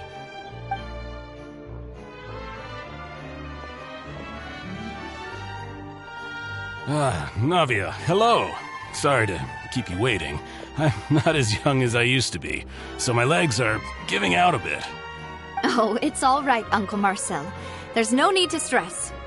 I just wanted to talk to you briefly about what happened in the Opera House. I'm sure you saw everything too, right? Yes, I've never seen anything so strange. Oh, you were at the Opera House too? That's right. I went there with Navia to see the magic show. Who knew it would turn into a whole murder mystery? I also witnessed your marvelous sleuthing work. Quite impressive. To beat the Hydro Archon at her own game on her own turf, I can already imagine everyone in Fontaine discussing your exploits over a few glasses of wine. Oh, Paimon doesn't want to become the talk of drunkards. Apologies. It's just how Fontaine is as a nation. Everyone loves drama and theatrics. Uncle Marcel, you've also noticed that other thing, right? The fact that humans can dissolve in water? Yes. I was reminded of your father's case right away. Is that what you're investigating now? Exactly. I still don't have much solid proof, but I can sense that the other side has already begun to act. Oh, and what makes you say that? We were attacked on Araneus by some unnumbered Gardamex. And there was also an attempt to get me to drink water from the primordial sea. If not for the vigilance of my partner, I probably wouldn't even be here talking to you right now. Oh, you're giving us too much credit. Wasn't it you who protected us? Alas, it seems things are heating up again. The peace that Callus sought so dearly will soon become a thing of the past. But rest assured, Navia, Poisson will always remain a safe haven for you. If you're scared, you can always return there.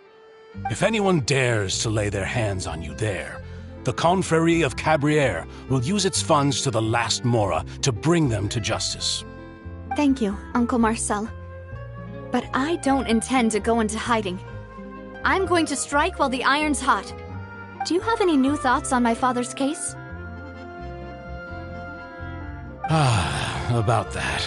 Sorry, my age is catching up with me, so it'll take me a while to recall my memory. The Confrérie was responsible for that banquet, so I was out and about the whole time making sure things were running smoothly. I didn't even have the time to drink with the guests. Then I heard the sound of a gunshot, and the rest was history. Oh, it's okay. No need to push yourself. We'll ask around some more, see if there are any valuable clues elsewhere. Sounds good. Just let me know if you ever need Mora. All my wealth comes from Callus's patronage and support. I'll spend however much it takes to clear his name.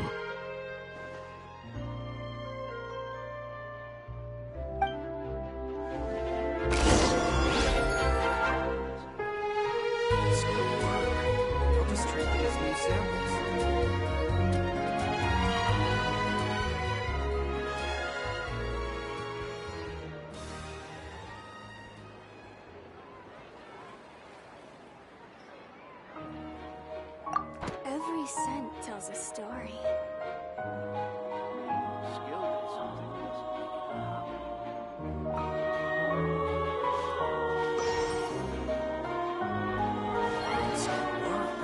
I'll just treat them as new samples. Every scent tells a story.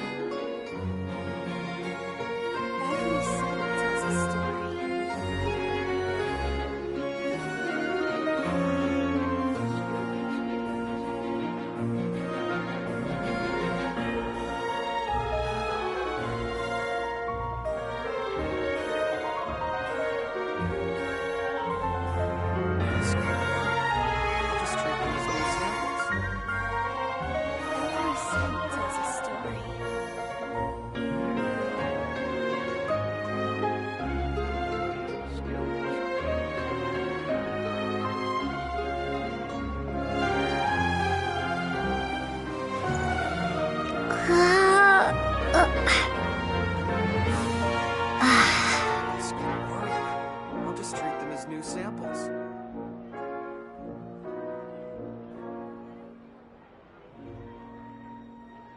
Every scent tells a story.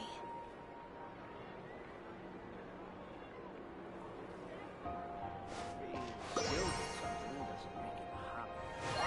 I'll just treat them as new samples. Every scent tells a story. This can work. I'll just treat them as new samples.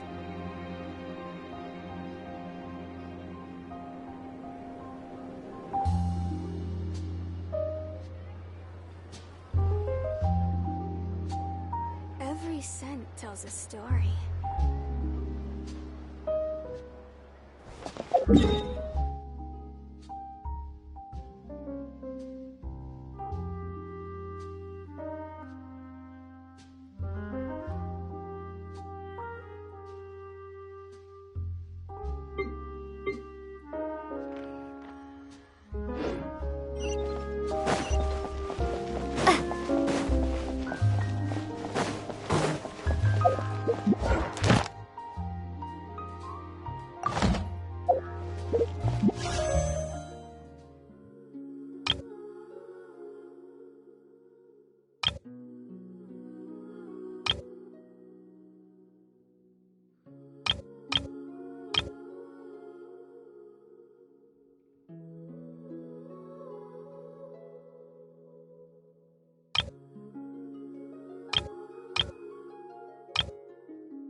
We've talked to all three suspects, purely based on their conversations with me.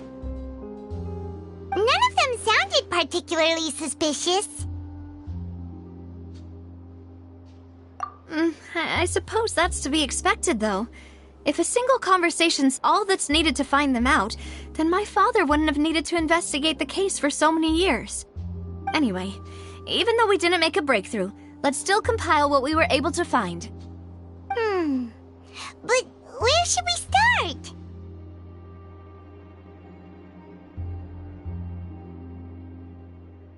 Ah, you're right! Flora mentioned that Callus probably only ended up with the gun because of circumstance. That makes sense. According to Jacques' family members, he already told them that he had been discovered, and that he had no choice before he left home that day. If I had to guess, he probably received an order from the synth boss to kill my father. Had he refused, he and his family's lives would have been forfeit. So, Jacques fired the first shot?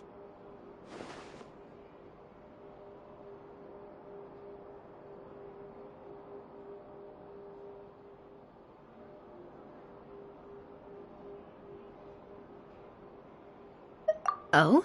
And why is that?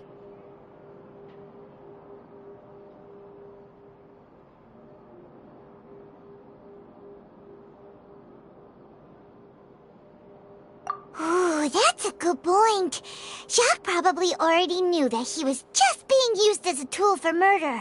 And once he had completed his mission, he'd be of no more use to his boss. So, what would make more sense from his perspective would be to turn his back on the Order and seek protection from my father.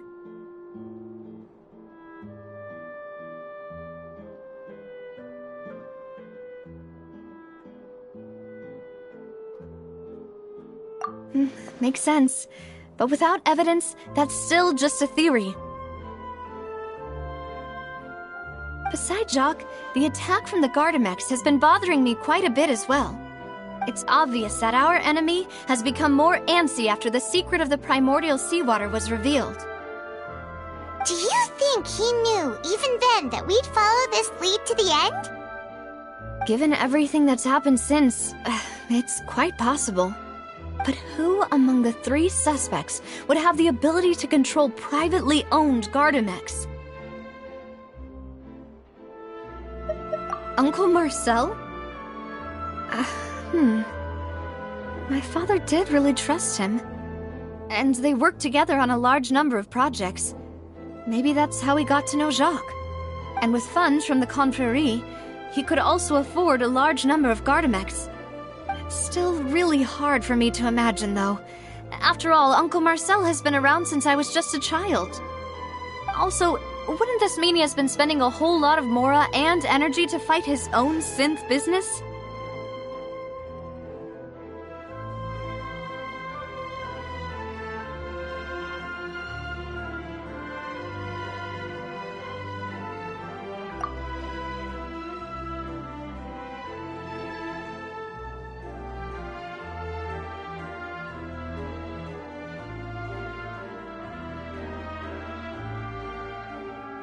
Thierry, you say?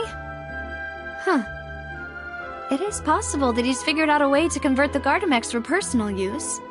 But I didn't feel like he was lying when he was talking to us about the mecha. I also don't think he'd be able to keep that kind of tampering under wraps. Yeah, had he actually tampered with the mecha, we'd be able to prove it with a simple check of the guard's inventory. If the mecha were taken from the guards, it should be pretty easy to find out when and how that happened.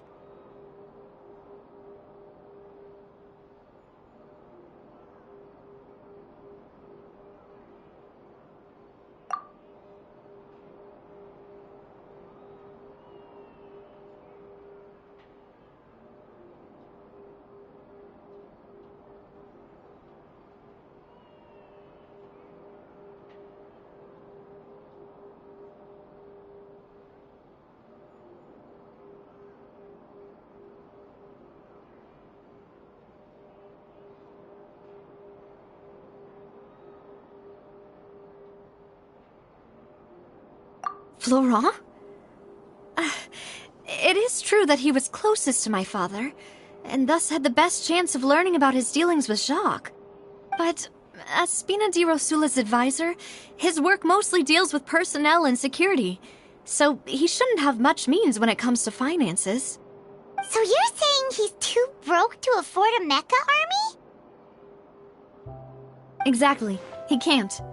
And even if he could, I don't think he would be able to dispatch a whole group so quickly. Who could it be?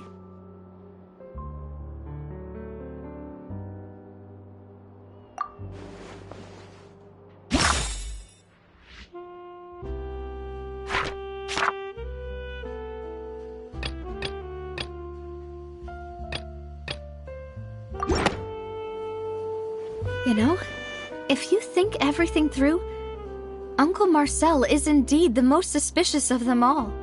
Could we be missing other suspects? Malus didn't know about the people turning into water thing when he narrowed it down to these three, did he? Malus has always been very reliable, and his judgment of others' trustworthiness has been fair and well considered. When he laid out his case for the three, the rationale he gave me made a lot of sense as well. The suspect is knowledgeable about the Spina's internal affairs, has the means to dispatch Mecha to assassinate us, and possesses significant intellect and foresight. Even if I don't want to believe it, I'm starting to see how things could all tie back to Uncle Marcel. Well, we still have another trump card on top of all the theorizing and speculating.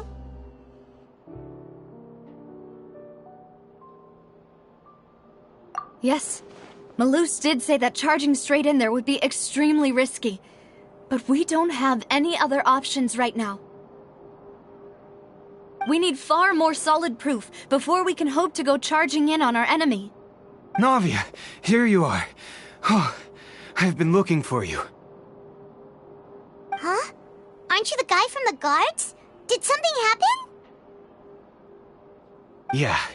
News came from Irenaeus just after you left. We've got another trial on our hands.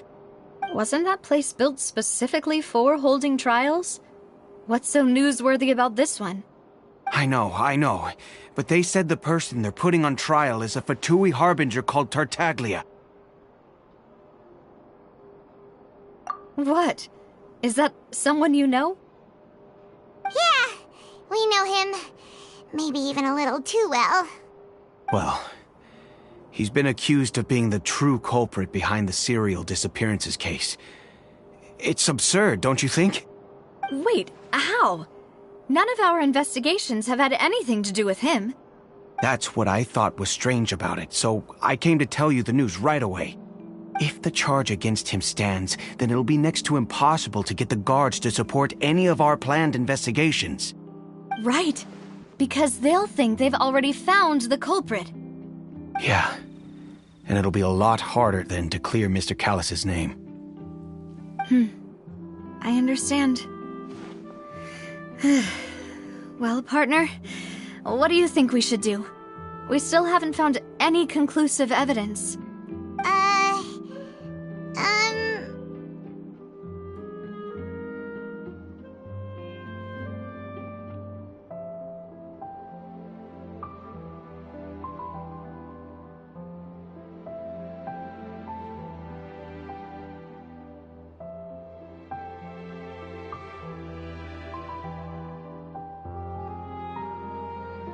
Huh?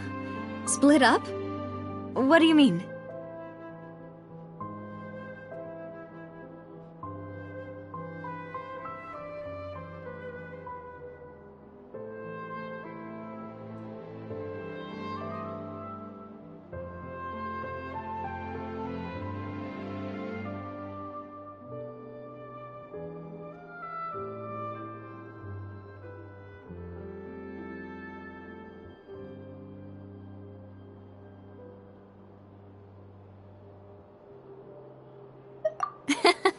Just as expected of my partner. Since this is a trial about the serial disappearances case, the culprit's attention will be focused on Irenaeus, leaving his home base wide open. You're right. This is our best opportunity. All right then, let's do this. I'll stall them at the Opera House and charge Marcel as the true culprit. I won't have any chance of making that charge stick, though, unless we find more evidence. It'll be up to you to make it back in time and hand the decisive evidence to me. We'll help you, just like you helped us in Lenny's trial. Demoiselle, please allow us to accompany you. I'm ready. Ah, Malou, Silver. When did you two get here? We heard that you'll be leaving Poisson and figured that you might require our assistance. It's our hope that your confidence will be bolstered with the two of us by your side. Thank you so much. Then, let's make haste for Irenaeus. Paimon, Traveler, I'll see you at the Opera House. See you then!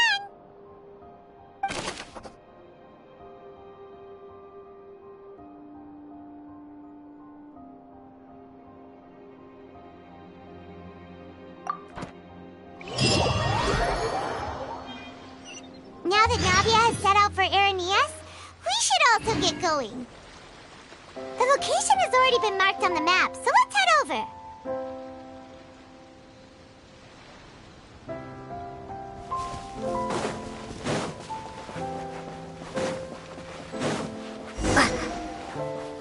Huh. According to Malusa's info, the Sith production base is underwater. Let's go and try to find the entrance.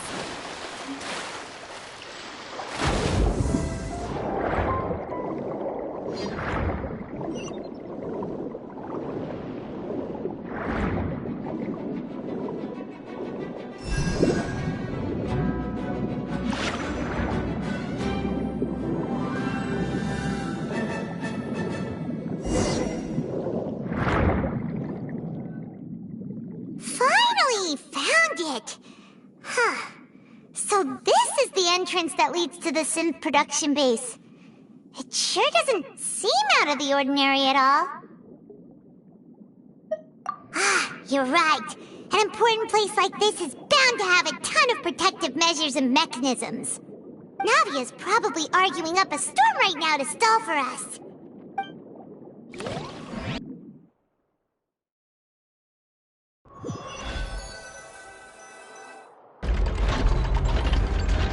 It would appear that I must repeat my question again, Mr. Tartaglia. Do you accept the charge that you are the true culprit behind the serial disappearances case? To be perfectly honest, I don't understand your country's complicated court system, or the reason why I'm being charged with something I've never even heard of. However, I did hear that people who have been charged can choose to participate in a duel to clear their name. Is that right? In which case, as long as I accept the charge, I can have an all-out fight with that champion duelist Clorend, right? I've got to admit, that's one of the most enticing offers I've ever received. When I privately sparred with her last time, she was obviously holding back. Real disappointing. Hey! Don't you understand? You're currently the prime suspect for a major case. This isn't the place for you to be looking for fights. Oh? Sounds like the Hydro Archon wants to lecture me on the ways of the Opera House. Then why don't you duel me too? I'm the kind of student that learns best in the heat of battle. No. That's not what I meant.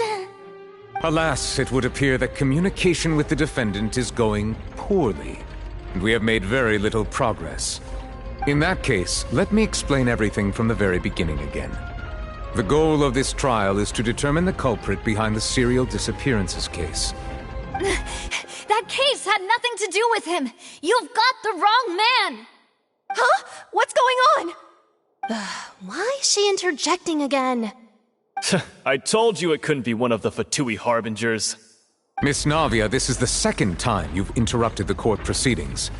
I only tolerated your behavior last time because you were able to provide the court with a key eyewitness. But that was an exception rather than standard court protocol.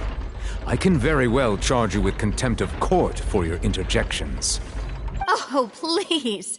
Did you ever think I had any respect for this place's pointless theatrics? we can put that discussion aside for now. I'm not here to argue with you. I'm here to charge the true culprit behind the serial disappearances case. And if my charges prove true, then Tartaglia here will be proven innocent by default, correct? Oh, a young lady has charged in and offered to clear my name. How fascinating. Well, I'd gotten half bored to death by all these rules and procedures anyway, so I'll take you up on that offer. So, Your Honor, is there nothing else for me to do now? You may take a seat for now in the audience, but that doesn't mean the suspicions against you have been lifted. Now then, Miss Navia, who is the person you would like to charge instead? That person is...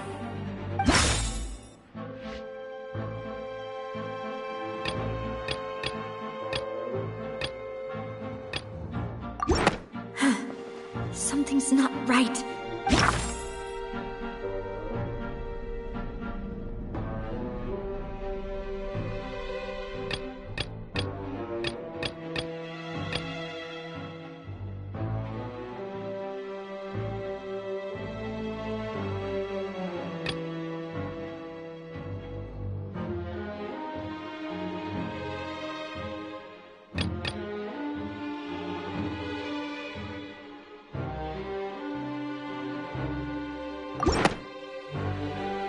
Marcel, the head of Confrérie of Cabrières! Huh? What confrérie? Never heard of them in my life. I've heard of them, but weren't they Spina di Rosula's sister organization? Oh, is this going to be a friends to enemies type situation? Please let me remind you, Miss Navia, that charging someone is an incredibly serious matter. Committing to the charge also means taking on the legal responsibilities associated with it. And if the charge fails, depending on the circumstances, you may also be charged with the crime of making a false accusation. Knowing this, do you still wish to charge this man? Yes, I do. In that case, I declare the charge to be valid. Miss Navia and attorneys, please take your places on the court. Members of the guards, please contact Mr. Marcel right away so that he may stand trial.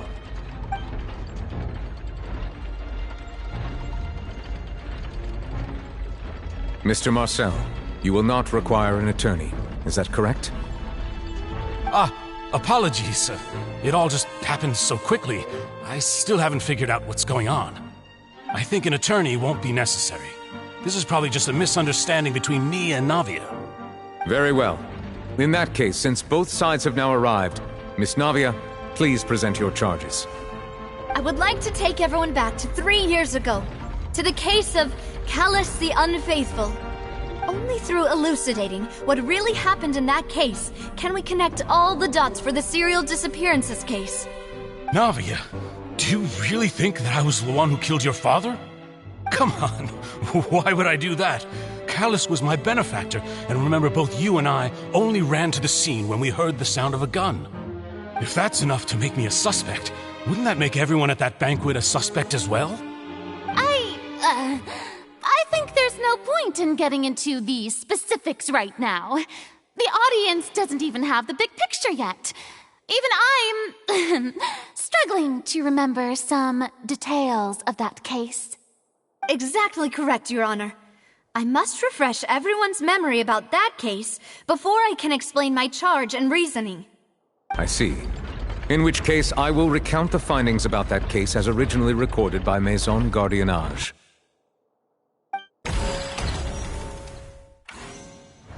On the day of the murder, Spina di Rosula hosted a large banquet in a countryside estate owned by the Confrérie of Cabrières. During the banquet, all attending guests heard 2 gunshots from the courtyard.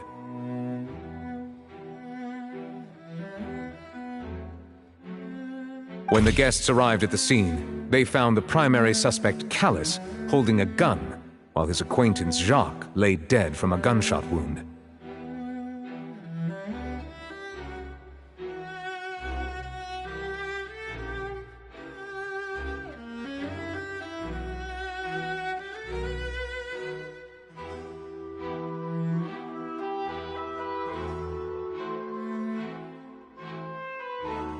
The guards' investigation did not recover any other firearms from the scene.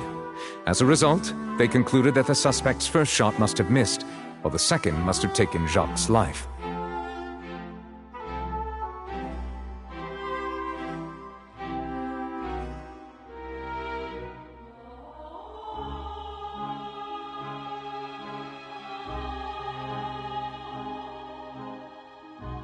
The suspect did not dispute this conclusion, and also declined to defend himself in court. Instead, he chose to prove his innocence through a duel.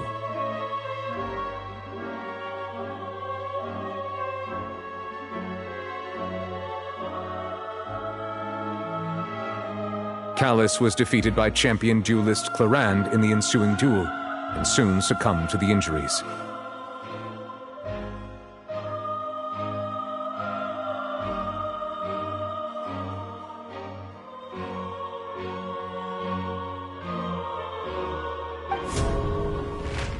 These are the known facts about the case.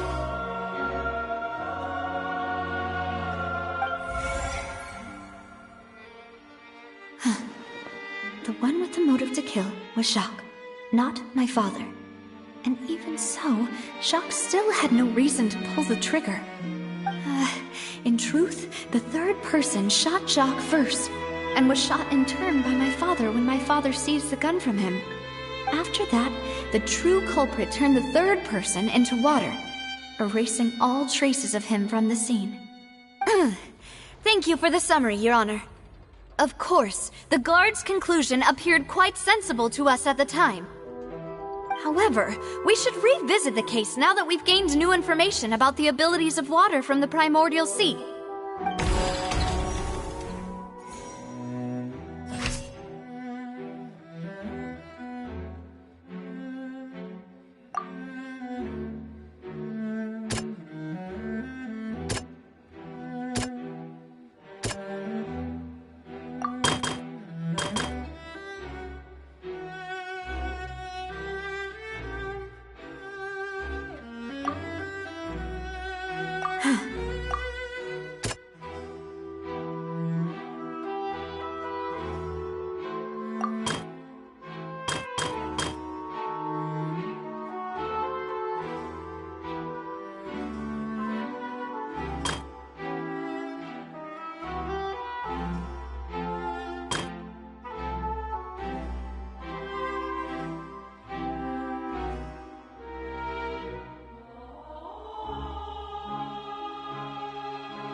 Was found at the scene.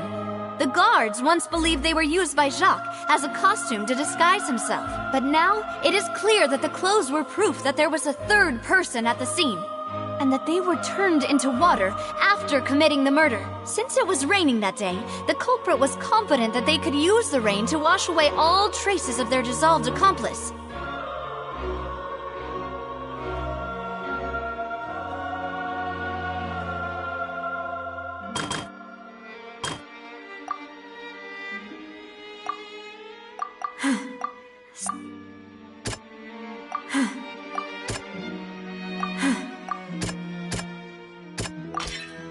Assassin first shot Jacques, then turned to shoot Callus, only for Callus to wrestle the gun from him and kill him instead.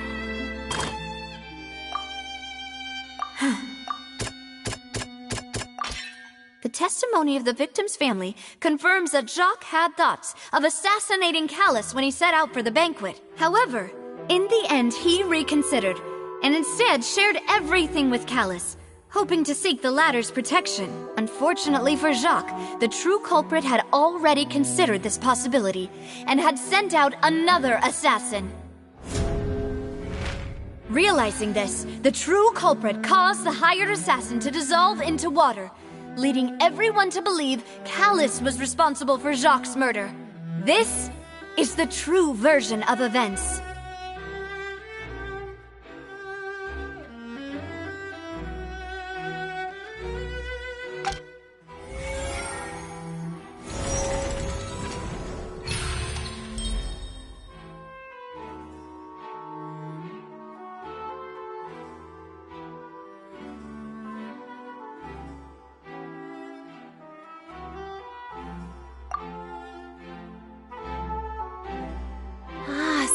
that's what happened. Wait, you're telling me something as dangerous as water from the primordial sea has been used for all these years? What a great theory. It also explains Callus's and Jacques' respective motives. I guess they didn't shoot each other after all. Mr. Marcel, you are the one being charged with the crime. You should provide a rebuttal if you wish to prove your innocence. Ah, but I think I agree with everything Navia just said. In fact, there was nothing in her speech that directly implicated me. Then, may I ask some questions? In my opinion, we primarily need to determine two things. One, do you have the evidence to back up your claims? I'm afraid not. At least not at this very moment. Boo! If you don't have any evidence, you should just go home! I may not have the evidence with me, but I know where I could go to collect it. If we look up the deserted clothes against a record of people who went missing around the same time, we should be able to find a match. Considering the serial disappearances case, the guards probably kept careful records of all missing persons from around that time, regardless of age or gender. That makes sense to me. Monsieur Neuvillette, I would consider this to be a reasonable investigative direction. Why do I feel like Farina's acting a little differently today? Maybe she's scared of embarrassing herself again? Alternatively, she's become more diligent after charging an innocent citizen in the last trial. My second question has to do with the ensuing duel. If the truth is indeed as you described, then why didn't Mr. Callus explain himself in court? If he had testified that a person had been dissolved, he could have at least mounted a defense. I've thought about this too, and the answer is actually pretty simple. He felt there were things that were more important to him. The dissolving power of water from the primordial sea is an important secret for the true culprit of the serial disappearances case. My father could have exposed it for all to see, but he chose to take it to the grave. At that time, Spina di Rosula was in dire straits, and his reputation had already been shattered. He had no guarantee that going forward with the truth would allow the culprit to be brought to justice. What was certain, however, was that it would paint a gigantic target on my back. Boss once told me that Demoiselle had already been selected as the next target of the serial disappearances case. What? If the secret had gotten out, the culprit would have fought an all-out war with Espina right there and then. I wouldn't have been the only one in danger. All of us would have stood to lose our lives. Of course, the guards might eventually figure out the truth of the matter and determine that we were in the right. But what good would that do? How can a hollow verdict protect anyone? Had this opera house ever given my father any kind of confidence in its brand of justice, Spina di Rosula would have had no reason to exist. But by staying silent, we retained the ability to deter our opponents and continue the stalemate. I was able to become Spina di Rosula's president, which made me harder to target, as well as giving me more time to grow and learn. And once I have figured out the truth and stepped up to the challenge, I will do what this opera house cannot, and restore my father's truth and honor back to him. So, you mean to say, your father intended to die in the duelist's ring? That's right. Do you have any proof? Of course. All you need is to ask his opponent, Clarand. I don't need your apology, your guilt, or your support from the shadows. You don't have to do anything for my sake. But since he entrusted his will to you, Clarand, you should tell us the truth about his sacrifice. So, during the duel, did you believe that Callus was intending to die? Yes, I did. As a champion duelist, I've fought many battles and taken a countless number of dishonored lives. In my line of work, I've seen all kinds of people give their all for the faintest hope to continue living. Some were determined, others passionate, and some even manic and twisted. Just one look and I can tell if a duelist is hoping to live, or if they're looking to die. I hereby swear on my name and honor as a champion duelist that Mr. Callus never intended to leave the ring alive. Since that's your testimony, I have no more questions. It appears there really are good grounds to reopen this case. I concur. However, Miss Navia, you still have not explained the link between your father's case and the serial disappearances case. Right? What she said was fascinating, but kind of beside the point. Wait, weren't they just talking about the serial disappearances case? Of course, Your Honor. The two cases are connected via a matter of timing. In my father's case, the culprit intended to kill both Jacques and Callus. As a result, they planned to act after hearing 2 gunshots. And at the end of Linny's trial, the culprit also only dissolved the victim in front of everyone because they realized they were at risk of being identified. The culprit could only time their actions so precisely if they were already at the scene. Coincidentally, Marcel attended both the banquet and the trial. So that's why you suspected me. Even after hearing your reasoning, I still can't help but find it a little preposterous. I'm used to it, though. You've always been an impulsive and sentimental child, Navia. It's one of your most endearing traits. No need to appeal to pathos. I won't try to refute your points one by one, but even if everything you just said was true, can you prove that I was the only person present at both events? On top of that, does a person have to be physically present to control the timing?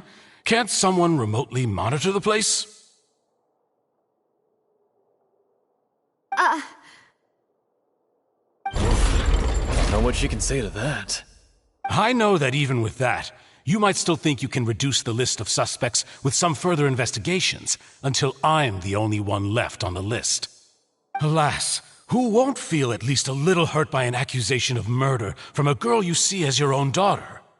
But if I were to dismiss this completely, you'd also think I'm not being considerate of your feelings. Ah well, let Uncle Marcel teach you another lesson. Do you know what the biggest flaw in your reasoning is? I suppose you're gonna tell me anyways. It's timing again. I'm a businessman by trade. From that standpoint, there's no reason for me to kidnap young women. It's a high-risk action with nothing to gain. In addition, I left my home in Snezhnaya when I was young to come to Poisson and work in some trade. My business only thrived when I received Callus's patronage.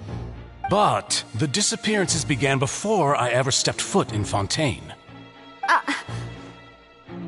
I do apologize, Demoiselle. This was my mistake. No, it's not your fault. I'm sure he had come prepared. Is there anything else you'd like to say? Would you like to check the date of my first business license against the first known case of the serial disappearances? You can also take a look at my border entry records, or ask my friends and family when I left Snezhnaya for the first time. Could those records and testimonies do something to appease the unspeakable anguish in your heart? Seems like she got the wrong guy. At this rate, Nagi will be convicted for falsely accusing him. I think you've done a superb job of dissecting your father's feelings as he neared the end of his life. But aren't you going against all of his wishes and expectations right now? He wished for you to become more rational, collected, and conscientious, instead of dwelling only on your own feelings. Once you've learned to be more considerate of others' feelings, and to stop rushing headlong into things, you'd have met most of his expectations. This isn't just about me, and it never has been. The biggest difference between me and the rest of the victims is that I still have the ability to search for the truth, while that same agency has long been taken from them.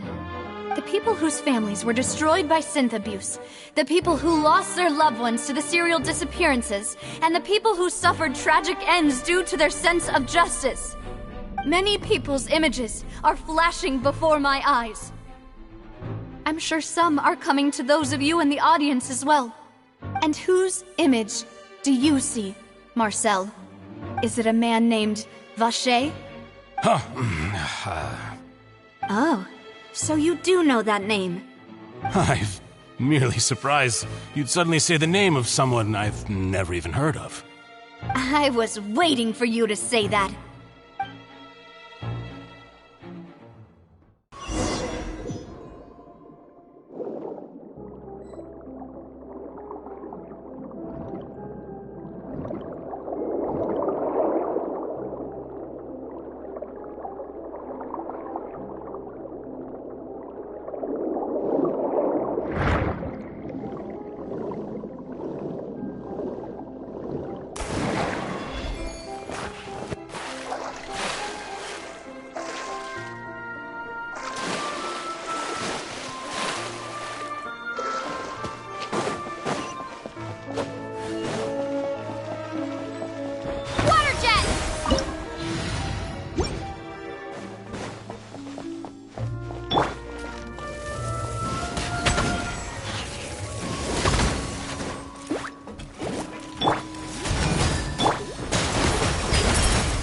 Leave it all to me.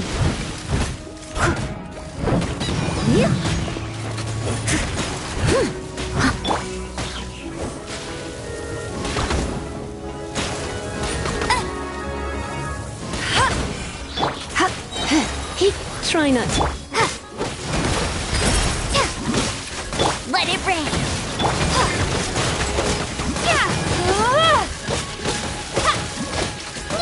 As a dutiful maid would, I must leave no stone unturned.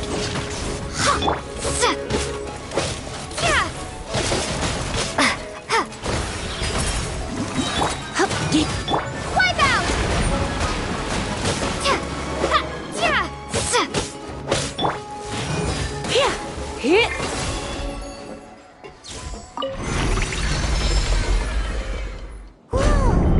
The floor is going up!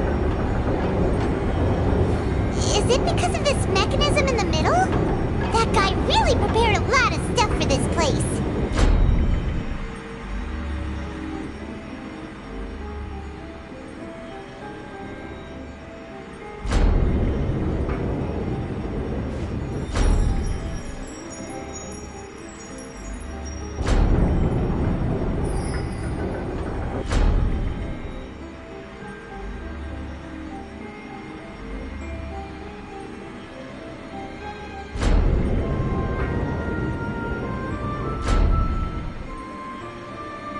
Today's no good for going out.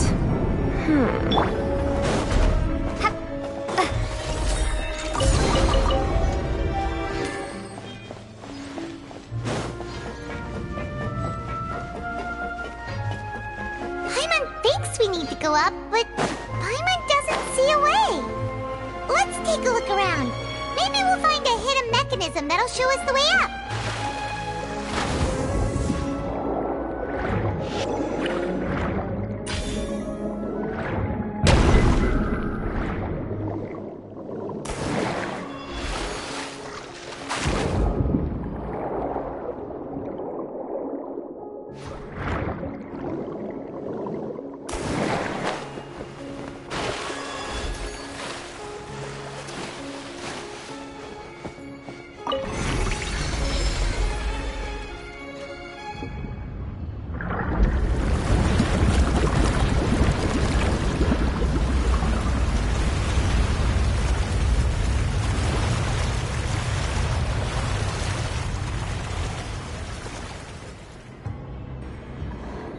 The water level is rising!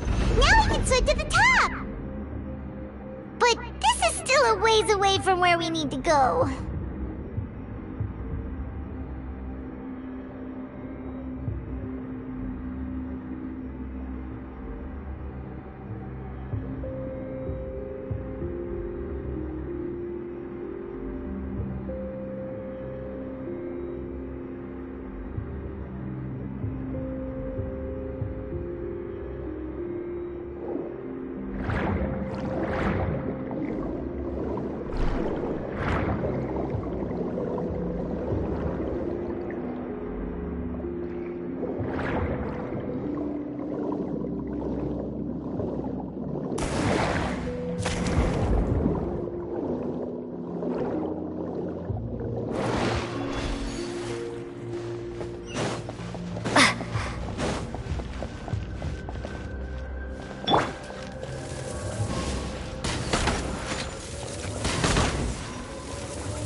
No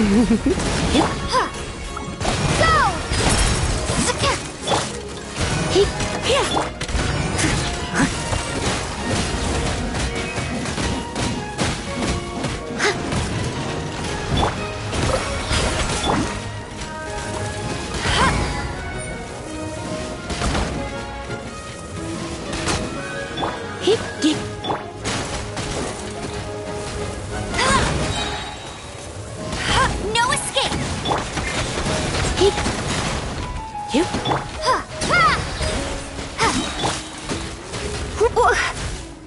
Let's spark.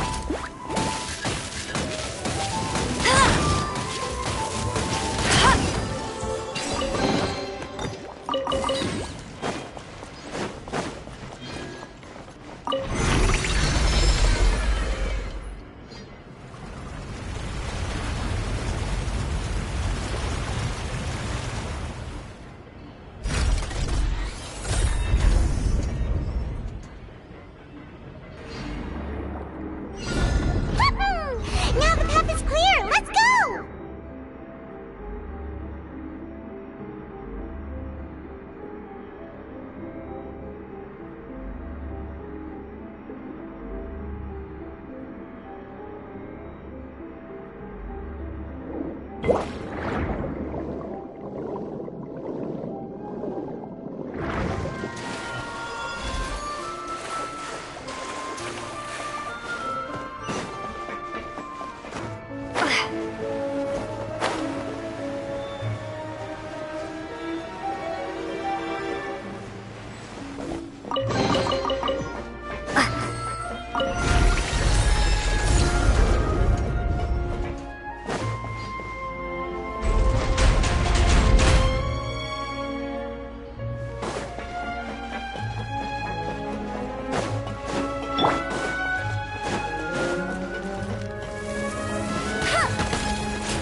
Wipe out!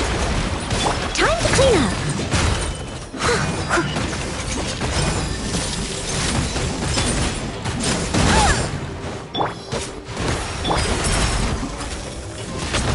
Get it!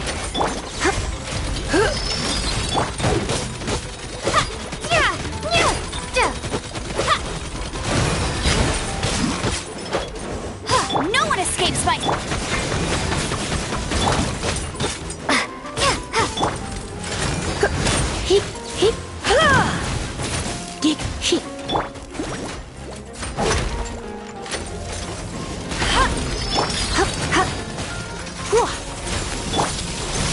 Water jet!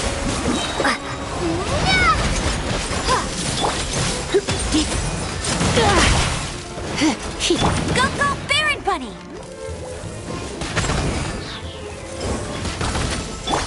Go! Let it rain!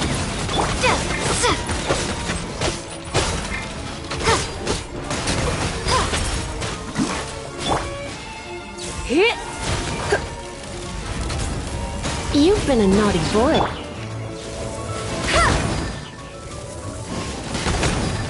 Try not to enjoy.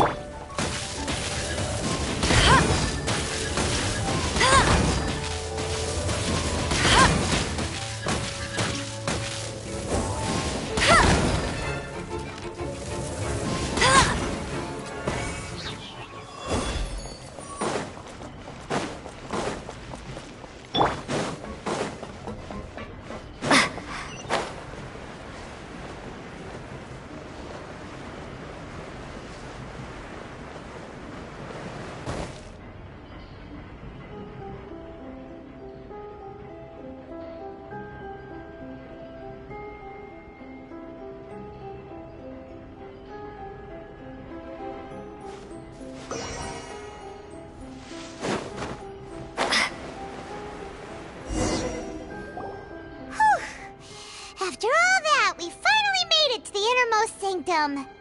Though, as expected, the mastermind isn't here.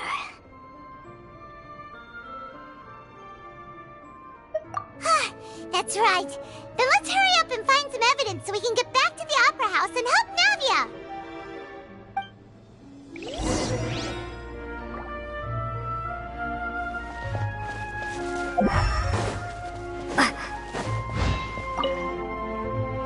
Let's see what's written here.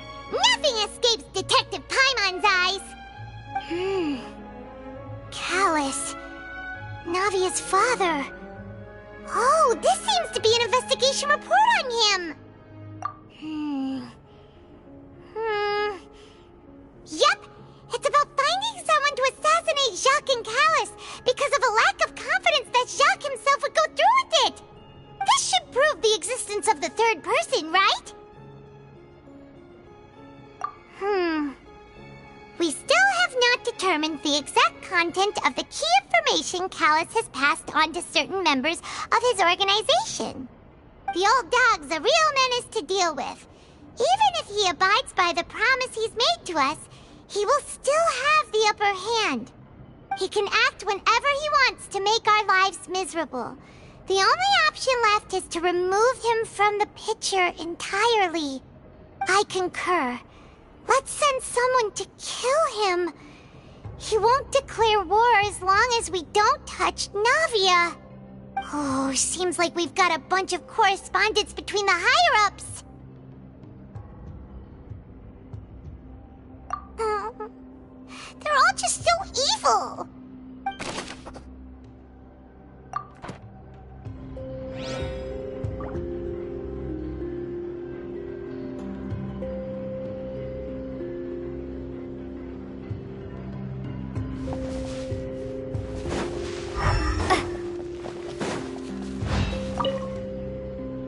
What's all this? Aw, it's a bunch of really cute things. Pink accessories, a hair tie, a necklace, even a makeup box.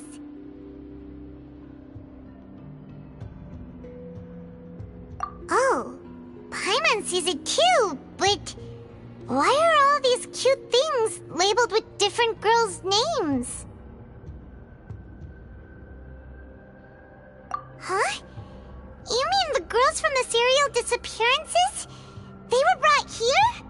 And then they were turned into water. And all the boxes of things. These names. That means...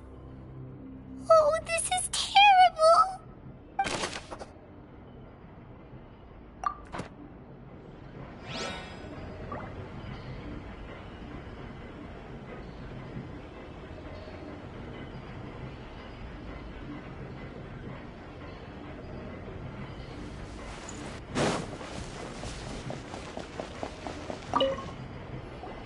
Whoa! There's so much synth here!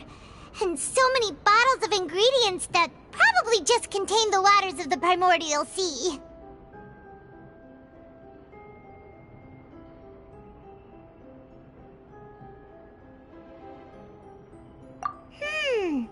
Mixing in progress.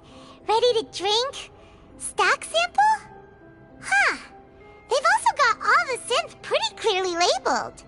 Whoa, there's even fruit-flavored synth?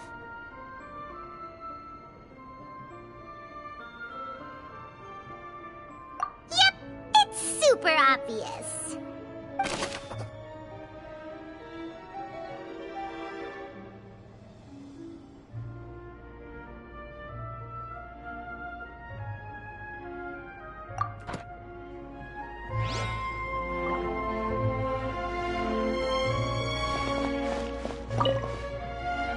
What's this over here?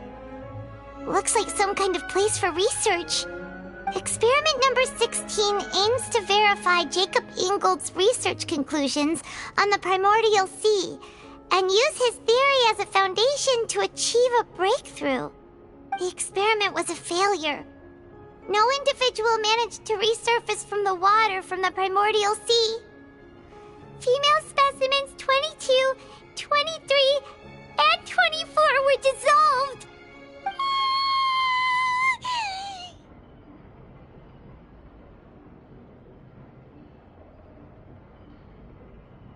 Sorry, Traveler. Paimon will try her best. It's just that Paimon's never read something so scary.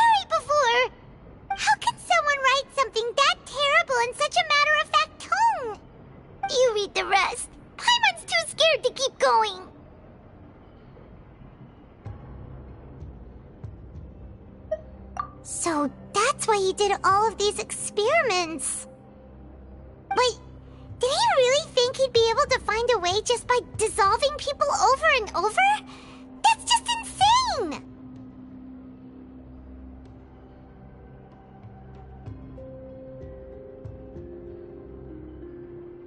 Huh? Isn't that the name you heard by the fountain? Paimon thought he was an eyewitness in the serial disappearances case.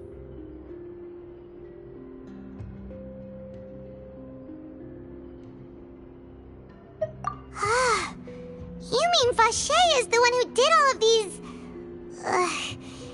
experiments?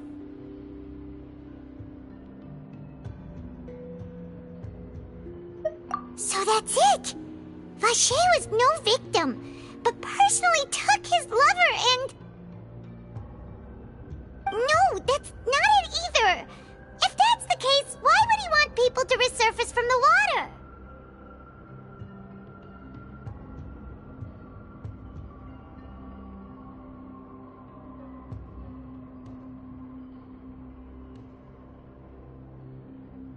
In any case, Paimon will write it all down.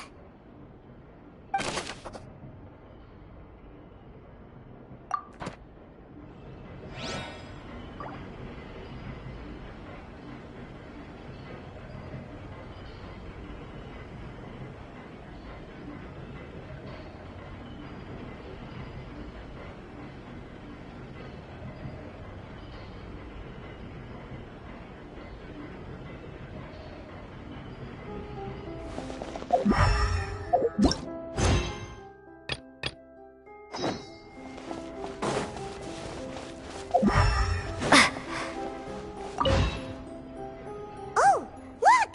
There's an important-looking basin over here, and it's full of water!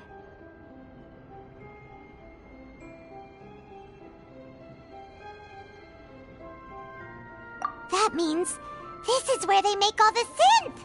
And that special water is the main ingredient! If you dilute it with normal water, you'll get synth, but the pure stuff can dissolve a human! Paimon will take notes on this incriminating evidence.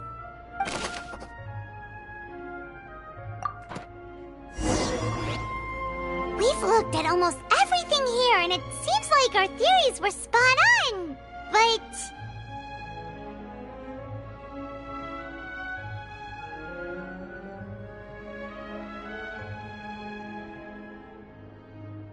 yeah, we haven't found anything that reveals his true identity.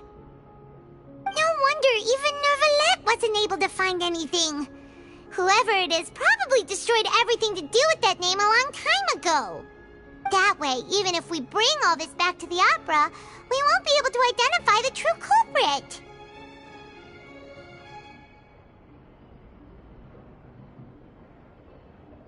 Sure thing. Paimon won't admit defeat to this guy either.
We'll find something for sure.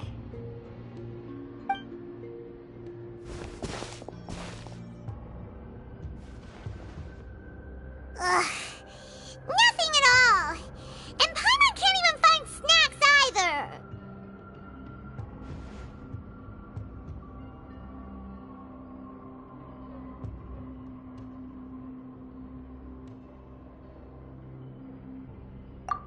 really? Let Paimon see! Venier. Isn't that Vache's lover's name? Then you found her diary. Let's see! Aw, it's just a normal diary chronicling their love story. She was so sweet, too. Oh, Paimon feels even worse for her now.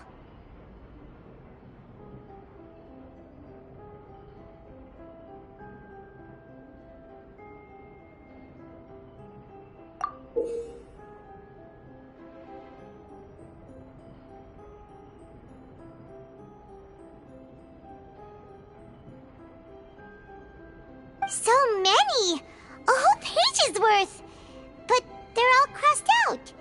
Was she unhappy with all of them? The final name she decided on was... Marcel. Wait, but Marcel's pretty old.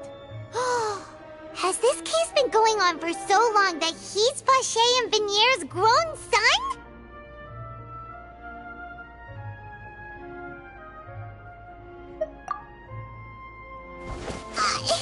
Hey! Paimon still hasn't figured it out yet.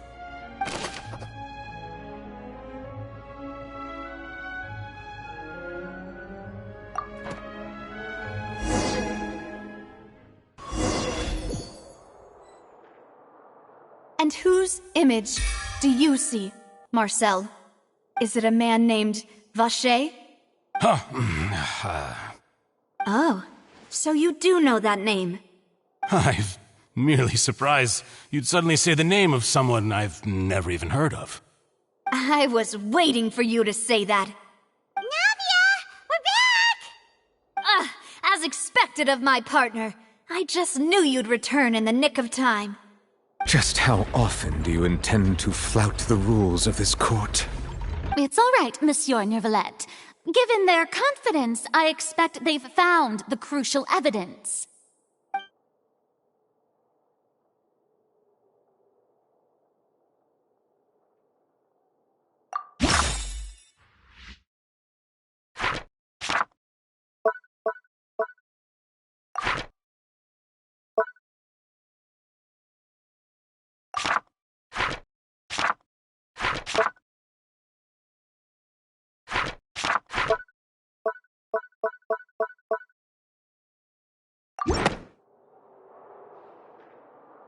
But the truth of it, Marcel, is that you've always been Vache.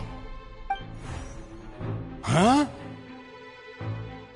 We've investigated your lair and we already know everything!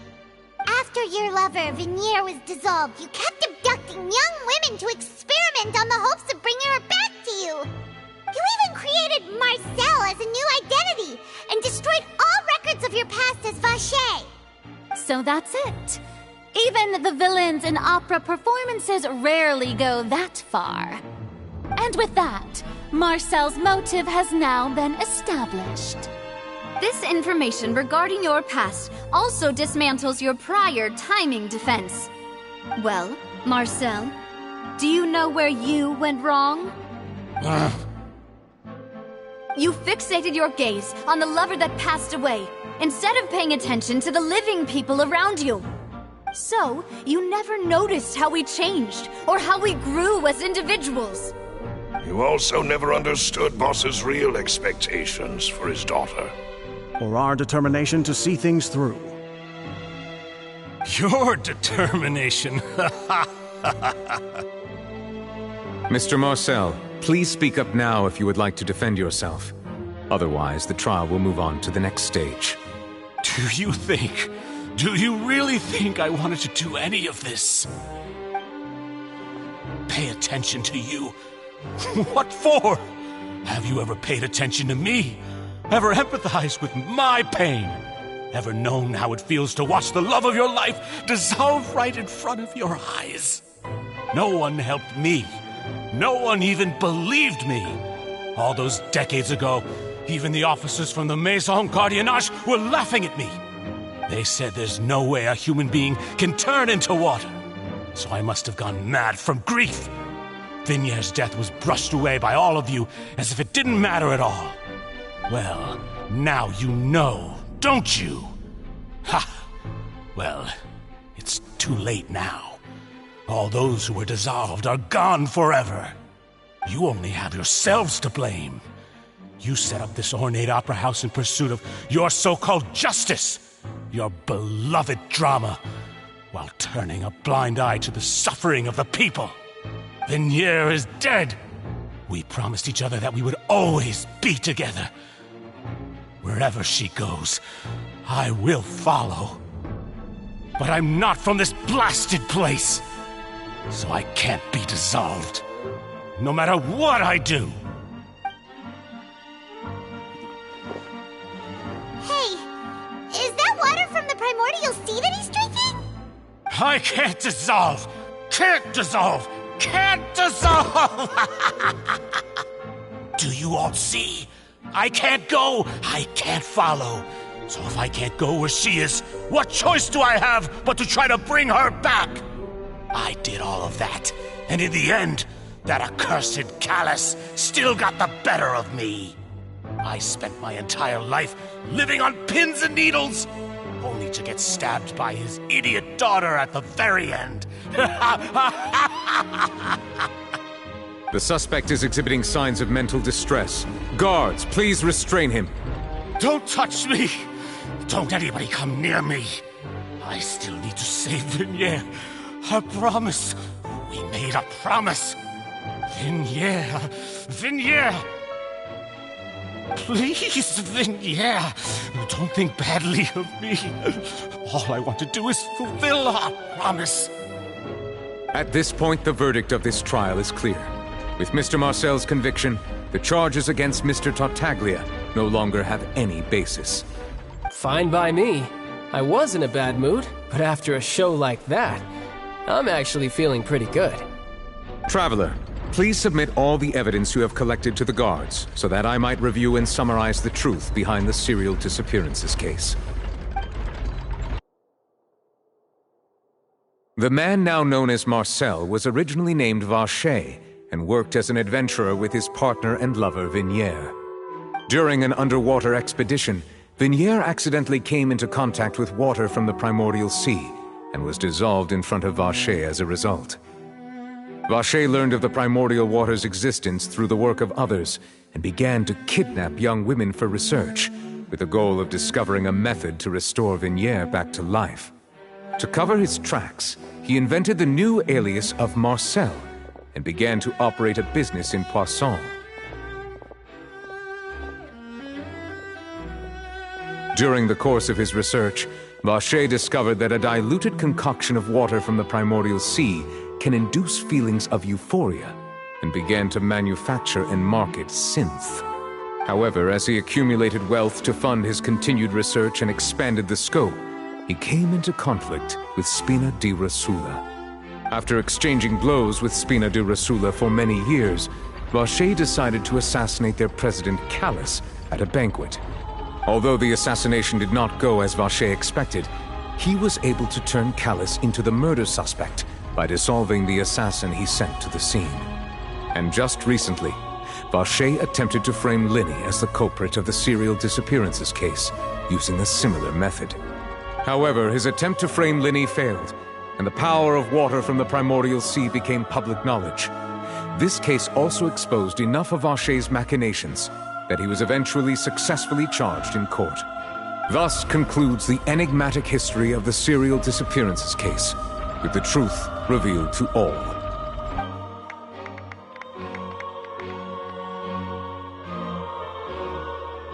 The Oratrice will now deliver the final verdict regarding the charges against Mr. Vacher.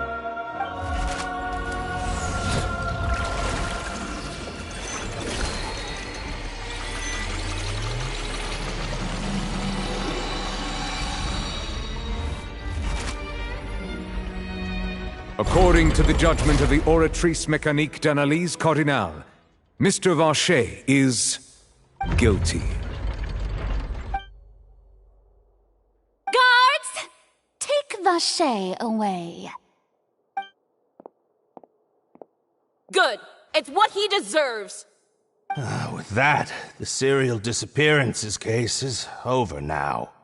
We really just witnessed history. Who would have thought the true culprit would be such a polite and well-spoken guy? Yippee!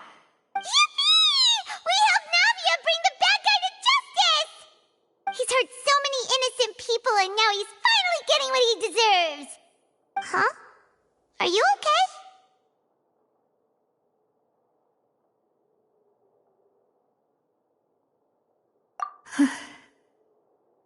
Demoiselle, you were absolutely brilliant. The day our late boss had always hoped for has finally come. You can rest easy now, knowing justice has been served. Yeah. It's finally over. It's all thanks to you guys. And my partner. See, Papa? Spina di Rosula's still doing well with me at the helm. Well now, hasn't this been a most delicious piece of drama? The villain has been caught, justice has been served, past wrongs have been righted, and it's a big ol' happy ending.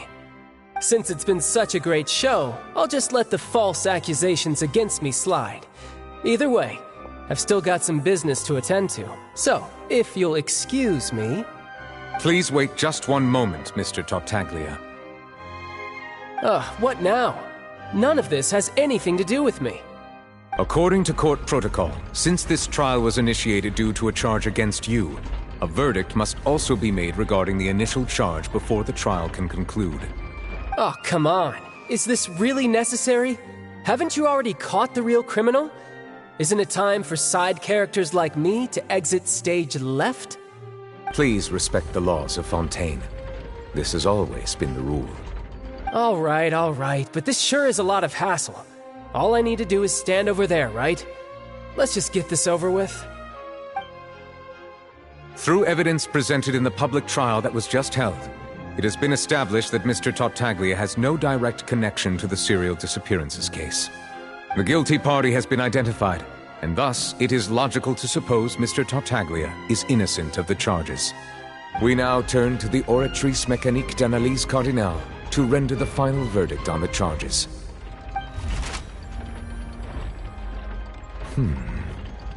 According to the judgment of the Oratrice Mécanique d'Analyse Cardinale, Mr. Tartaglia is guilty. What? Hey! That's not funny! Didn't you just say I'm supposed to be innocent? What's with this verdict? Is your justice machine malfunctioning? Huh? This has never happened before. The Oratrice actually returned a different verdict from the Chief Justice. I mean, have you ever heard of an innocent Fatui Harbinger? Do you think the Oratrice might have just convicted him on general principle? But weren't the charges about the serial disappearances case? No matter what else he's guilty of, it shouldn't affect the verdict in this case, right? The judgment of the Oratrice Mécanique d'Analyse Cardinale is, by law, the final verdict of the court. We must accept the guilty verdict. Guards, please take the suspect into custody per court protocol.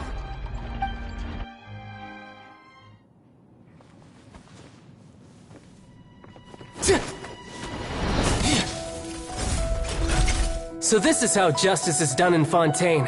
What a joke. You've got your rules. Well, I've got mine too!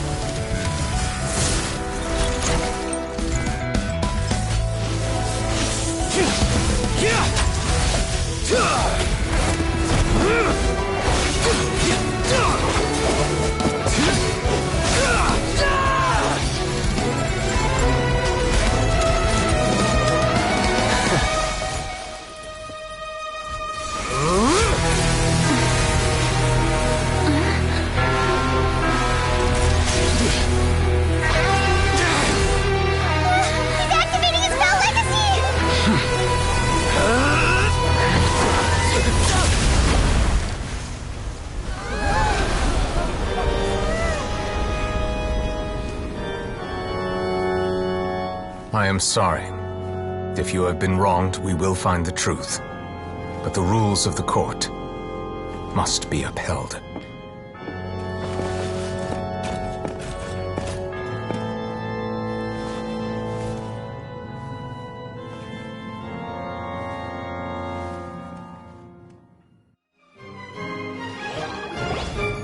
Hey, Monsieur Nouvelette, what's going on?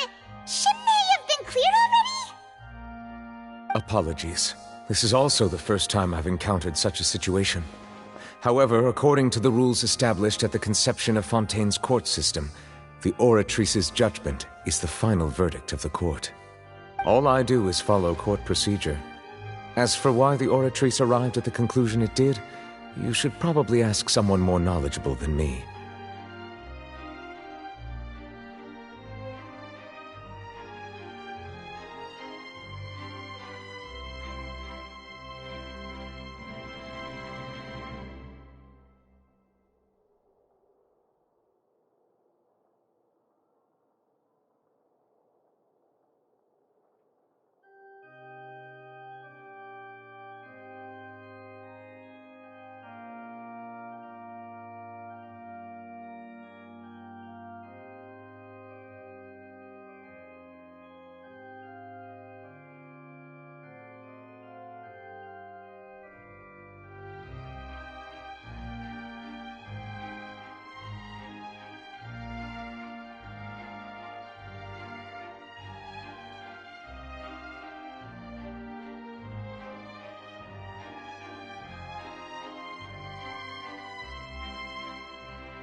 Why are you looking at me?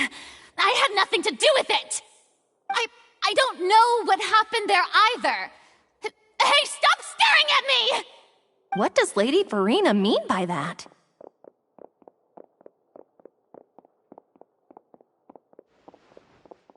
She says she has no idea either, but that's impossible. Didn't she create the Oratrice herself? Yeah, so are the verdicts reliable or not? Can results like this really be called justice?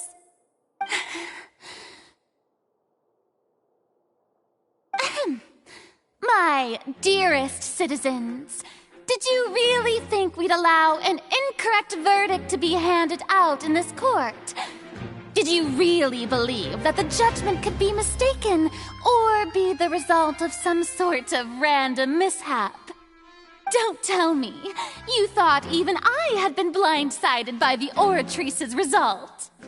But the way she looked just now, it was pretty obvious she had no idea what was going on. However, given the state of things, I shall give you an explanation.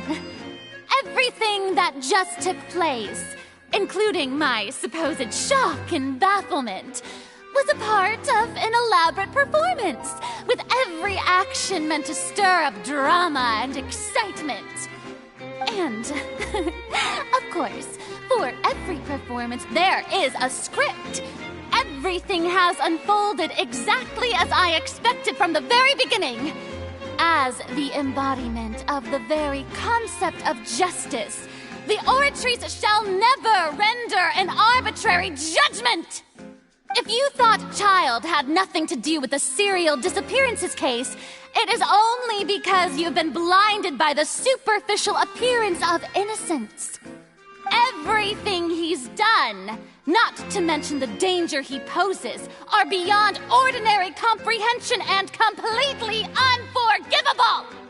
All shall be revealed in time.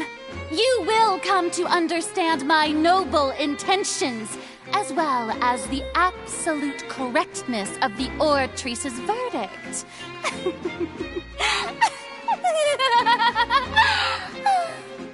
Now, having said that, although I hate to leave things hanging in suspense, it is now time for this performance to end.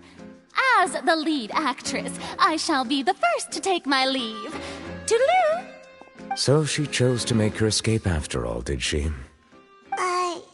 So you're saying we shouldn't put much stock into what she just said?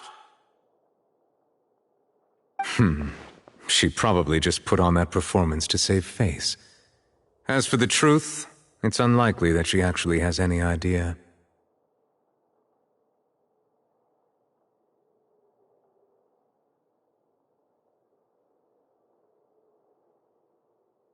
However, please be assured that I will continue to investigate this case in a personal capacity. Just as I promised, if the judgment has been incorrect, we will do our utmost to clear his name. All right. Even though we feel pretty badly for him, we'll take your word for it for now. After all, he's done plenty of bad stuff, so he should have known he'd go to prison someday, right?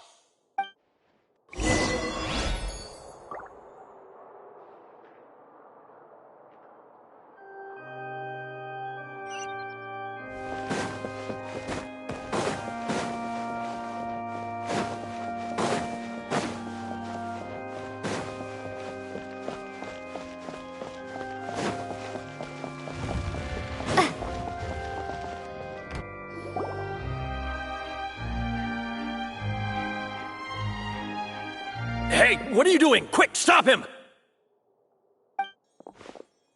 Traveler! Hey! Traveler! Marcel! What are you doing over here? Stop resisting arrest! Cease, or we'll add another charge to the list! No, wait! I just want to ask the Traveler something. I'm not looking to run away. Please, just let me ask this one small thing. Go on. Thank you. I was being led away when I finally realized something. Where did you first hear the name Vache? I erased all records of that name. So, unless... Are you still trying to prove your innocence? Give it up. You've already been convicted.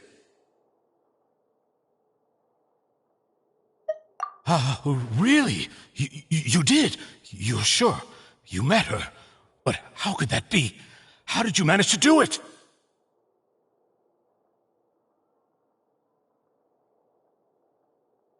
The Fountain of Lucine? Then she's been so close to me all along. And I just never... Please give me a chance to talk to her again. Just let the Traveler take me to the fountain to see her one last time. This is the last request I'll ever make in my life. You can do whatever you want to me afterwards. I don't care. What? Give an inch and you want to take a mile? Do you think serial killers get to make requests like that? Paimon agrees.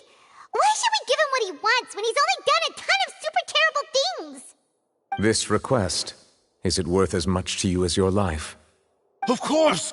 Wait, no. It's worth even more than my life. Humans. Will they betray the instinct to live just to satisfy spiritual needs? Very well. I will grant your request. Your Honor, I fear that... I will go with him.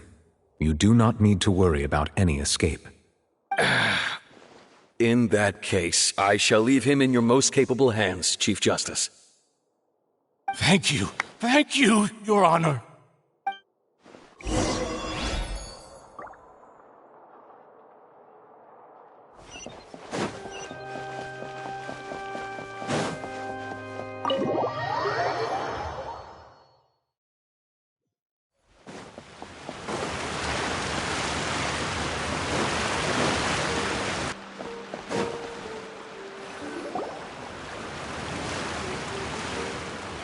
Is this the place?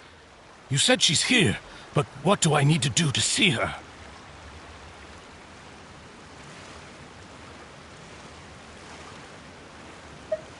Yeah, and even Paimon could hear her after drinking that thing. Didn't you just drink a lot of it on the stage as well? Oh, in that case... Vache! Ah! Yes, that's it! So you heard it too! Vinier, it's me! It's me, Vache! Vache? Vache! I'm here! I'm here! Where are you, Vinier? I'm coming for you. I'm finally here for you. Hey, wait! Be careful! Hey, wait! Vinier, is that you? It's me, Vache! Vinier! Vache? Why did you come? Didn't I say? You don't need to look for me. You look a lot older than I remember. How long has it been? It's been more than 20 years. I've suffered for over 20 years since the day you left. All this time, only the thought of bringing you back has kept me alive. Nothing else mattered to me. I must be dreaming. Who would have thought I'd get the chance to tell you all of my feelings like this? Vinier, you are my everything. I really don't know how I could live without you. But Vache, if you ask me, this world would be better off without you. What are you saying? If not for you, I would have finished my law degree and probably become a top-tier attorney one day. If not for you, I would have continued to pursue my love of the arts, and my works would have been displayed in the Palais Mermonia itself. If not for you, I would at least have been able to take care of my mother. And she would not have grown old and died alone, with nothing but the tears on her cheeks. It's all because of your selfishness, Vache. It's all because of you.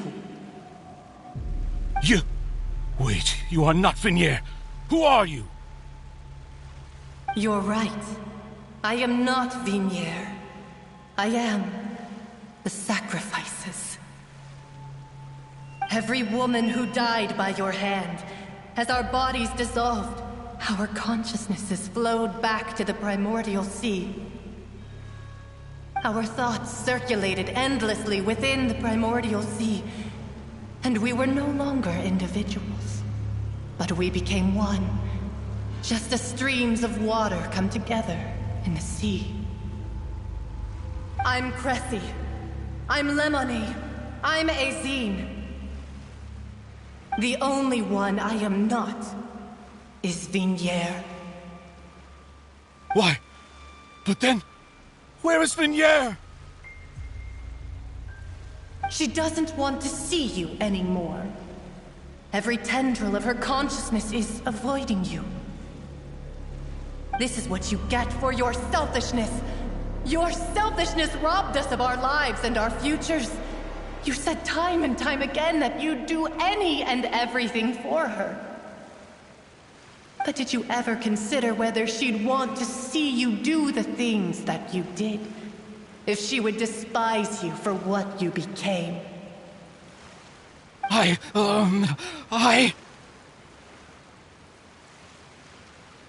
You are a liar, a heartless murderer, and a cowardly narcissist. The only thing you are not is Vinier's beloved. From the moment your first victim died and her consciousness merged with Vinier's, she has had nothing but pure hatred for you.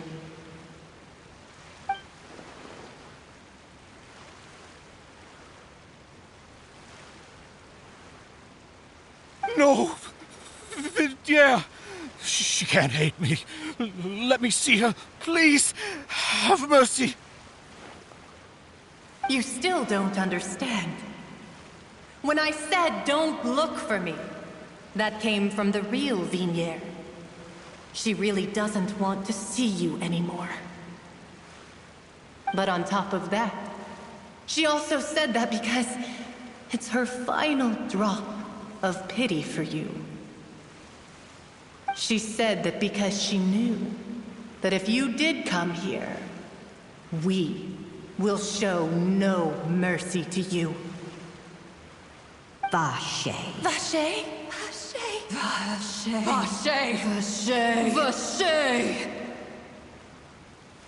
Drown.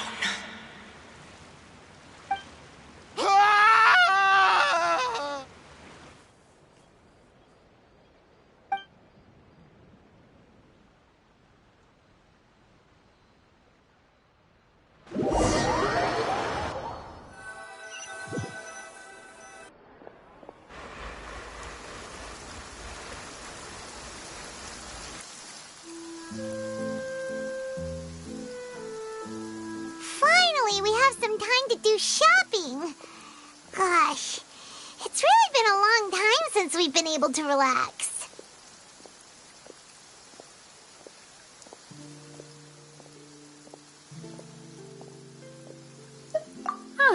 Well met, partner. I knew something great was going to happen when I woke up in such a good mood today. Even this weather can't put a damper on the demoiselle's mood. It's a pleasure to see you both again. Oh, hey, Navia! It's been a few days. Paimon's already started to miss you. Oh, now that I believe. I'm easy to work with and always bring home the bacon. Who wouldn't treasure having a partner like me? Sounds like you're really enjoying life these days, Navia. What have you been busy with since the trial? It's just been one thing after the other. I've been making non-stop trips between Poisson and the courts in Sen. Everyone from Spina di Rosula organized a memorial for my father. We never held a memorial when he first died, since everyone knew that even if we held one back then, no one was going to come. This time, though, everyone in Poisson, and even many people from the court, all attended. So his name's definitely been cleared now. That's what we like to hear. It's been the dearest wish of Demoiselle all along. That blasted stubborn fool. I was right to put my faith in him. I'm so glad I didn't give up on the case all those years ago.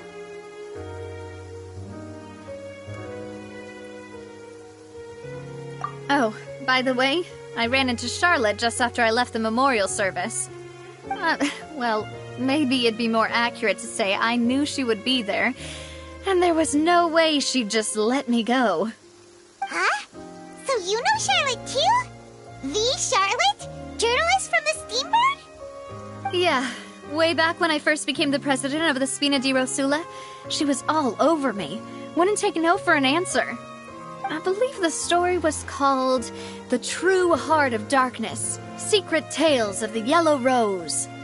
To be fair, though, it was a really flattering feature. So, we've been on pretty good terms ever since. She was trying to lean on our friendship to get me to do an exclusive piece on the serial disappearances case. Oh yeah, she told us about that. She's always been super interested in that case, so now her wish has finally come true too. Anyway, I told her to make sure that when she writes about you guys entering the opera house with the critical evidence, that you both sound really cool. Now that's another thing to look forward to. We trust Charlotte's skills with a pen for sure.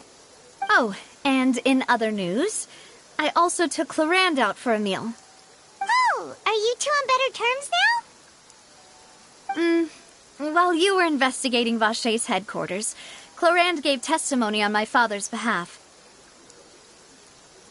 It was thanks to her that we were able to turn the tide. I wanted to thank her. I mean, there's also no point in being awkward all the time, so we took the chance to reconcile with each other. Oh, that's great. Paimon also thought Clarand wasn't actually a bad person. It's always good to have more friends. Anyway, now that the case has finally been solved, perhaps it will slowly begin to fade from the public consciousness. Oh, Actually, there's still one last thing I need to do. What is it? I should pay a visit to my father's grave and tell him the truth of what happened, as well as how it all ended. And on top of that, just how much people still look up to him to this day. That includes me, too. Miss Navia. Indeed.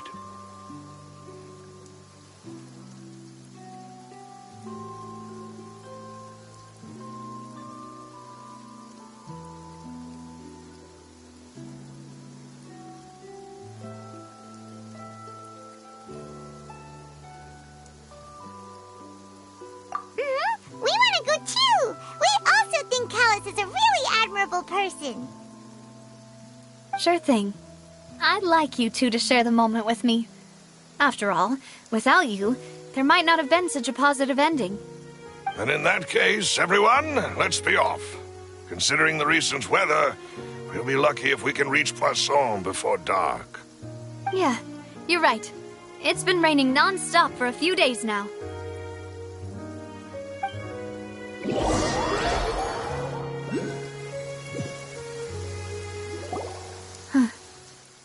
This is where my father's grave is.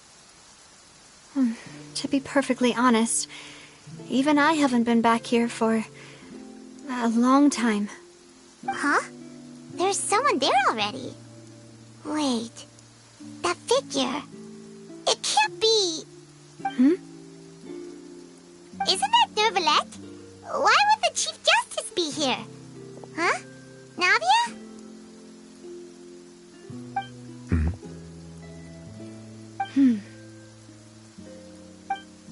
My apologies. I should have asked before coming to pay my respects. Don't say that. Sorry about that. Oh, I was trying to say there's no need for you to apologize. I wanted to show my father how much I've grown, but still, I doubt I've grown to the point that even the Chief Justice would feel compelled to apologize to me over and over. In that case, I will stop apologizing for now. You really could use some pointers on understanding human emotions, Monsieur Nervalette. In any case, why did you come to Poisson? Well, ever since that day, I've been turning a question over and over in my head. Just what is justice, anyway? There was once a time when I didn't want to believe that there could be anything more important to humans than life itself. Oh, rather than that, it's probably more truthful to say I didn't believe humans were capable of resisting the most basic instinct of living things. That they could rebel against their own nature, or consider certain things to be more important than their own lives. Which is also why I didn't stop your father from beginning that fateful duel. I believed that a truly innocent man would never throw away his life like that. That there was nothing, should have been nothing more important than one's own continued survival. But Mr. Callus proved me utterly and decisively wrong. If not for his sacrifice, the serial disappearances case would have remained unsolved to this day. Mr. Callus made the choice he did for his daughter, for his associates, and for many people completely unrelated to him. And in the end, from a certain perspective, one could say that he did it all for the sake of justice. A justice that's higher than life itself. So, you asked me why I came here. I just wanted to say my apologies to Mr. Callus in person. I should have noticed all of this much sooner. This regret has filled me with a sadness that has haunted me for days. That high and mighty chair in the Opera Epiclese indeed insulates one from many important things. Spina di Rosula, thank you so much for your hard work and perseverance. I'm sorry for being mad at you before. So, you're actually one of those types that's cold on the outside, but pretty thoughtful on the inside, huh? That reminds me of Silver, one of my guys. Sorry about that. Self-expression is not one of my strong suits.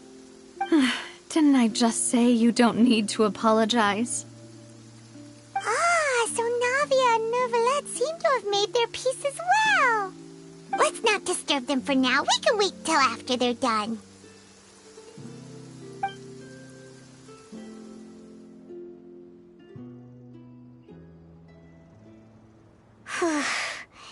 Paimon's never paid respects at someone's grave before. Did Paimon do anything rude there?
Anyway, Nervalette is still standing around there.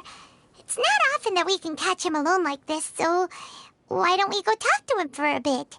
If we can't talk to Lady Farina, we can at least talk to him, right?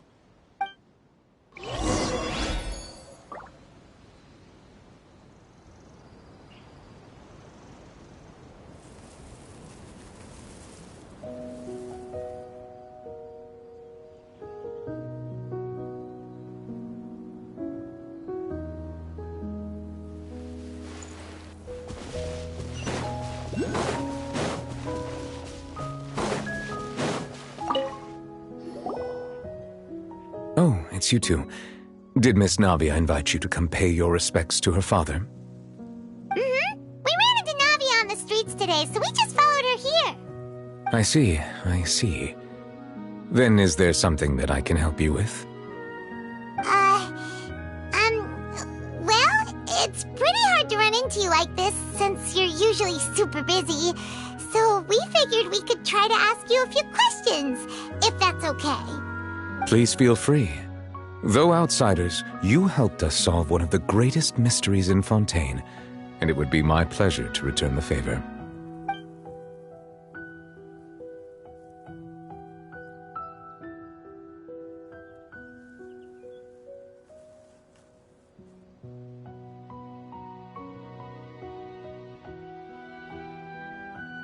So, at court, the bad guys referred to that special water as water from the primordial sea, but what is it really? Truthfully, that name is already quite accurate. I can only surmise that Vacher and his ilk only learned of its nature and existence after extensive research. There used to be a special sea on the surface of this planet. The nature of its seawater was rather different from that of the sea we know today.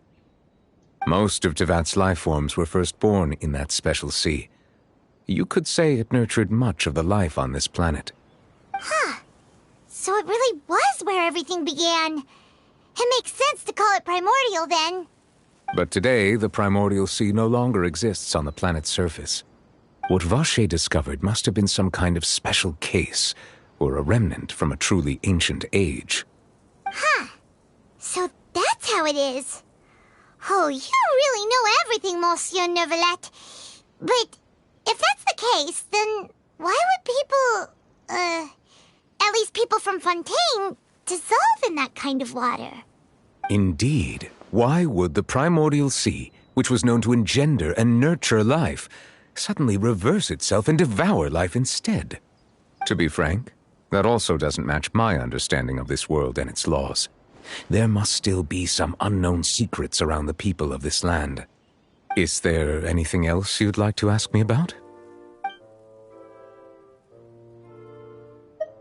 That the sea levels will rise and everyone will be dissolved in water, leaving Farina crying alone on her throne, but the sins of the people will be finally washed away for good. Does that appropriately summarize the version you've heard? That's right! It was Linny that told us back then. And that about covers all the main points. Yes, up to the present, I think we reached a point where we have no choice but to confront this prophecy directly. Rumors have it that this prophecy is rooted in the last words the former Hydro Archon left to the world before she passed away. A prophecy? Of the former Hydro Archon? Wow. This is the first time that we've ever heard of it. 2 parts of the prophecy have already proven correct. The rising sea levels and the ability of the people of Fontaine to be dissolved. We should be more vigilant and stay on the watch for further signs. Speaking of the prophecy, Farina has also always taken it quite seriously. Indeed, she has been collecting information and intelligence from across Tevat for this purpose. If the rumors were true, then perhaps this prophecy is the conundrum left to Farina by her predecessor. But with Farina being the way she is, can we really trust her to solve it? Is there anything else you'd like to ask me about? My apologies. My investigation has still not reached its conclusion. However, I still believe the judgment of the Oratrice was not rendered arbitrarily. Huh?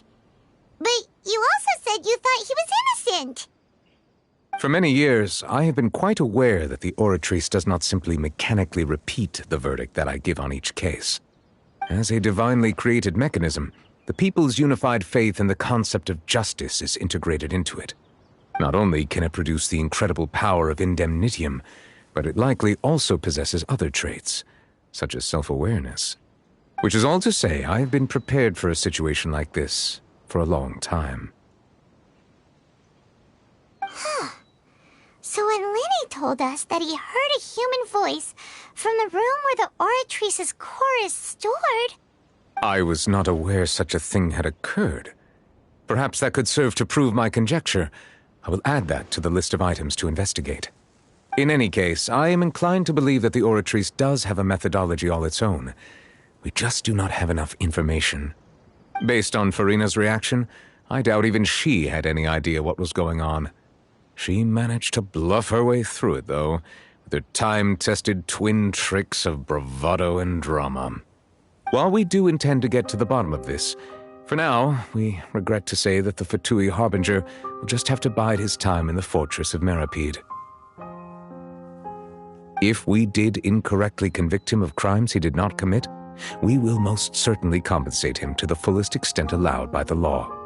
If you ask Paimon, the only compensation he'll want is a no-holds-barred fight with you. Is there anything else you'd like to ask me about?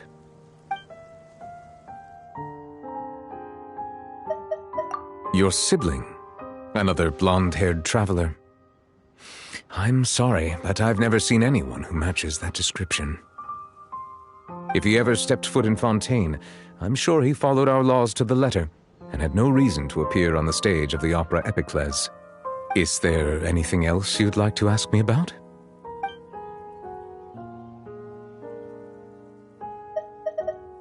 Very well. It was my honor to provide you with what answers I could. I very much enjoyed conversing with you. It will soon be time for me to leave this blissful tranquility behind and return to Palais Memoria. You really are super busy, Monsieur Neuvillette. Paimon thought you only came here to pay your respects today because you had the day off. Crime and villainy do not have the day off, and so justice must work around the clock as well. This is merely the nature of a justice's work. All right. point. You've got a point. Huh? Paimon just noticed that the rain has stopped.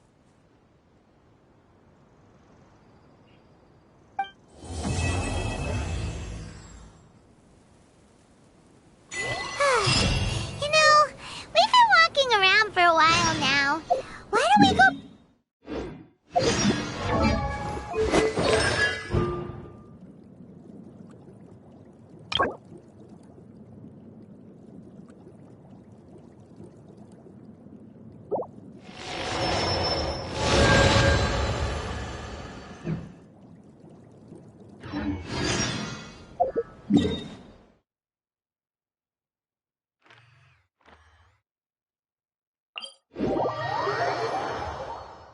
Navia said something about having a place ready for us there, didn't she?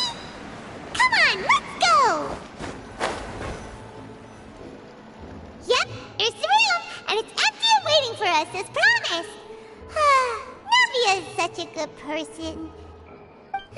Now that the serial disappearances case has been solved, no one's going to come after us for anything.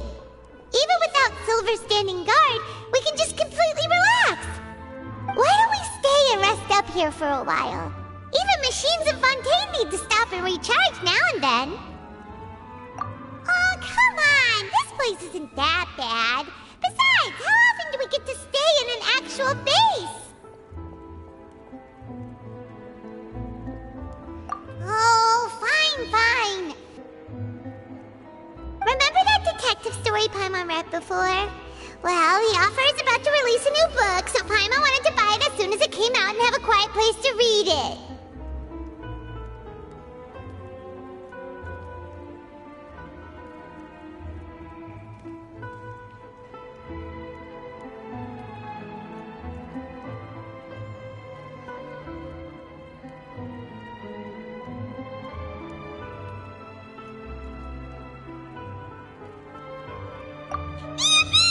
Then it's agreed. Come on, let's get some sleep. We'll need to be up first thing in the morning to get in line and buy a copy.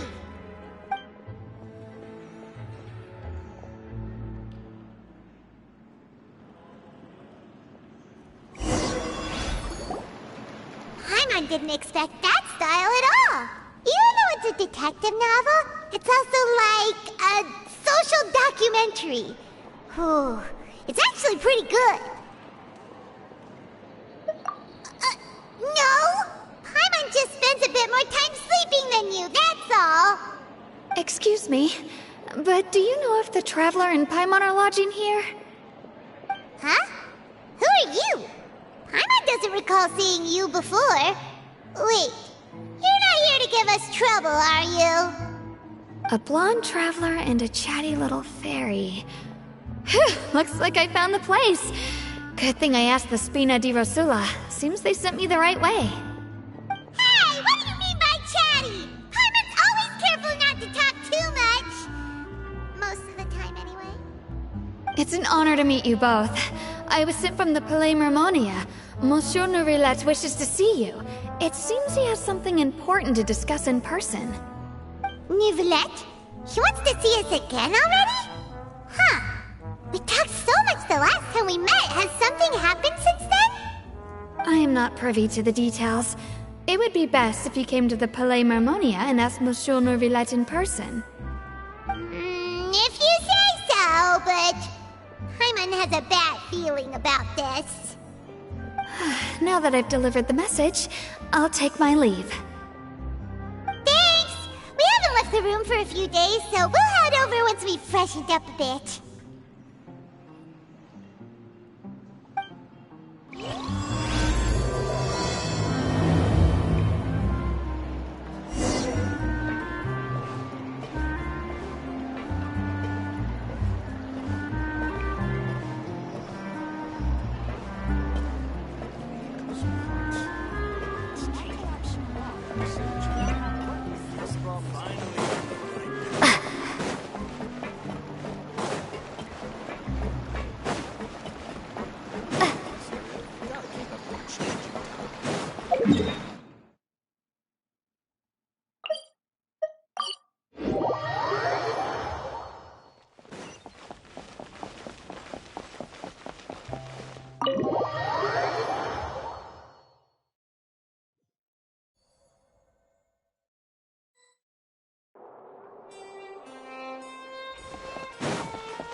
Neverland! We're here! Did you want to see us about something? Huh? Why were you just standing there? You daydreaming or thinking something over? Yes, I did send someone to fetch you. But as for what I'd like to discuss next, well, I still have some reservations. Given that we've already made the trip here, you should just tell us. Bet you need us to help you with something, right? I do indeed have something I'd like to ask you to do. However, you should wait until after I tell you the details, then decide for yourselves whether you'd like to help or not. The situation is this. If I'm understanding you correctly, the Snezhnayan Harbinger known as the Knave has essentially requested a diplomatic meeting with you, correct? I heard that she was originally from Fontaine, but for her to suddenly arrive here and abruptly request such a meeting like this, I sincerely advise you to refuse her invitation outright.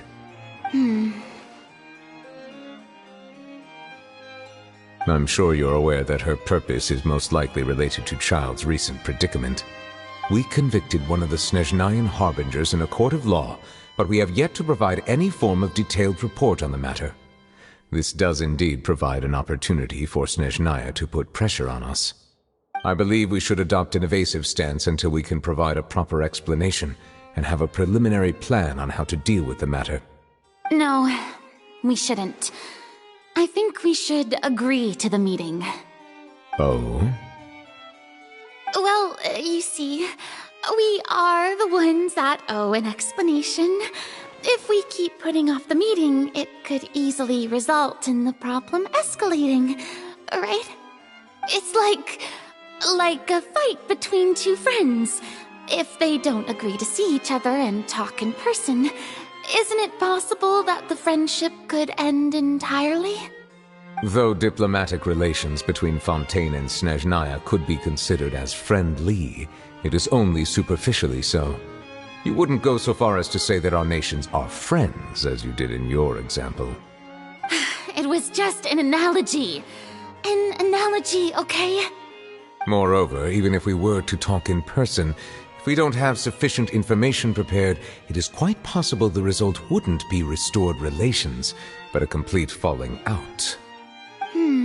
I don't think we should overthink those possibilities yet.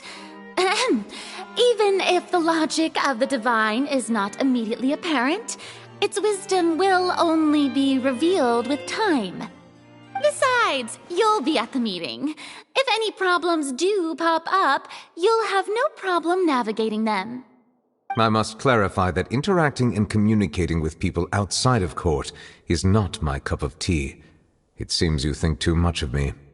But more importantly, when did I agree to join the meeting with you? You mean you won't come? No, that won't do. I can't go to the meeting alone. You have to accompany me. I must take you with me. Lady Farina, could there be something else regarding this matter that is being kept from me? No, not at all. Look, I am the Hydro-Archon of Fontaine, Focalor, the god of justice who is loved and adored by many. So I only hope that justice will be served in this matter. Don't overthink it. I'll go find someone to arrange the meeting.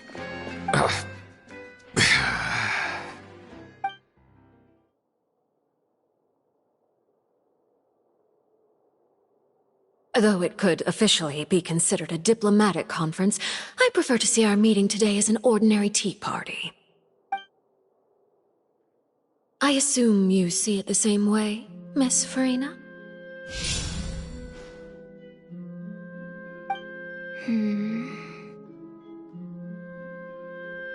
Lady Farina?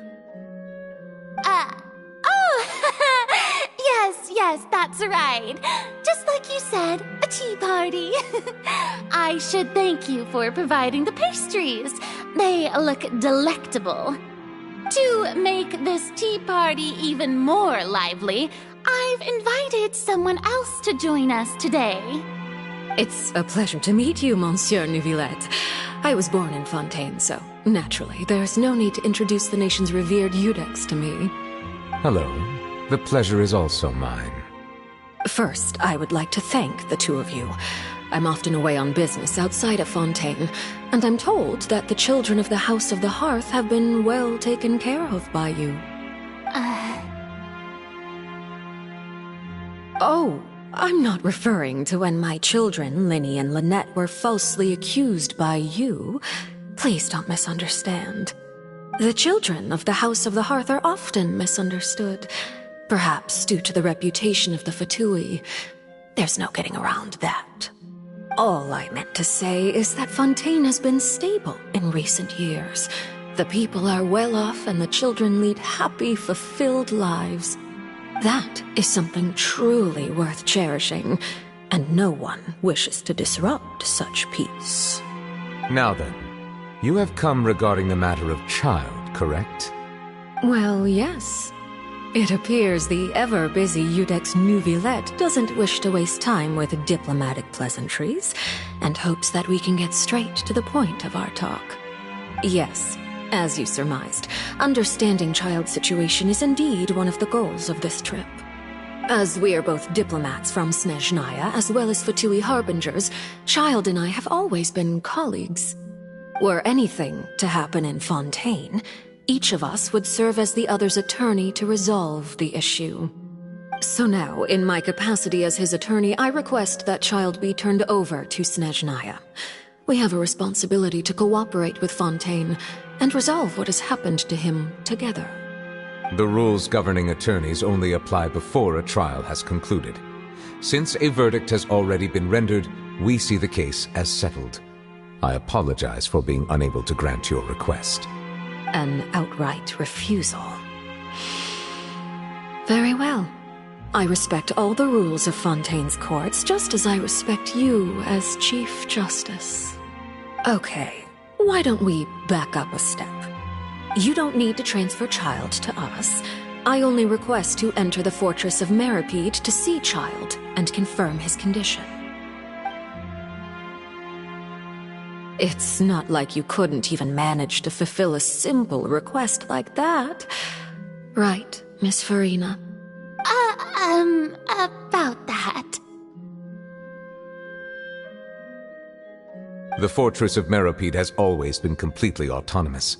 Even we have no authority to interfere there, and diplomatic issues do not suffice as an excuse. However, if you absolutely must confirm the situation of the Harbinger, I have a proposal.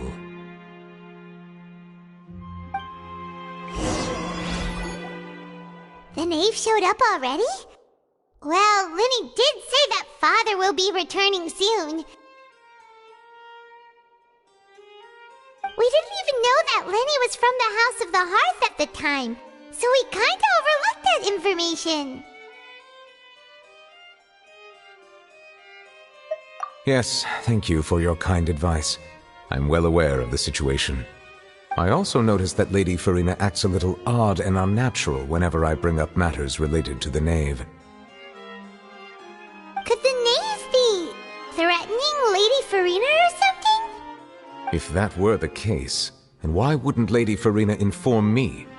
And what means could the knave possibly have to twist the arm of an Archon? So maybe that's not very likely.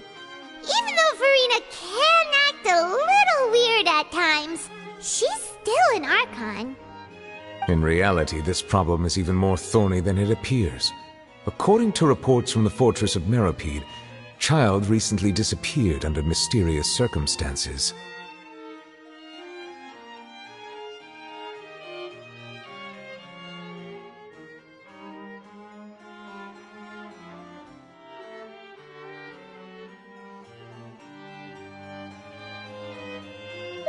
The details are still unclear. We cannot rule out an escape, but there have also been no reports of him outside of the fortress of Meripede.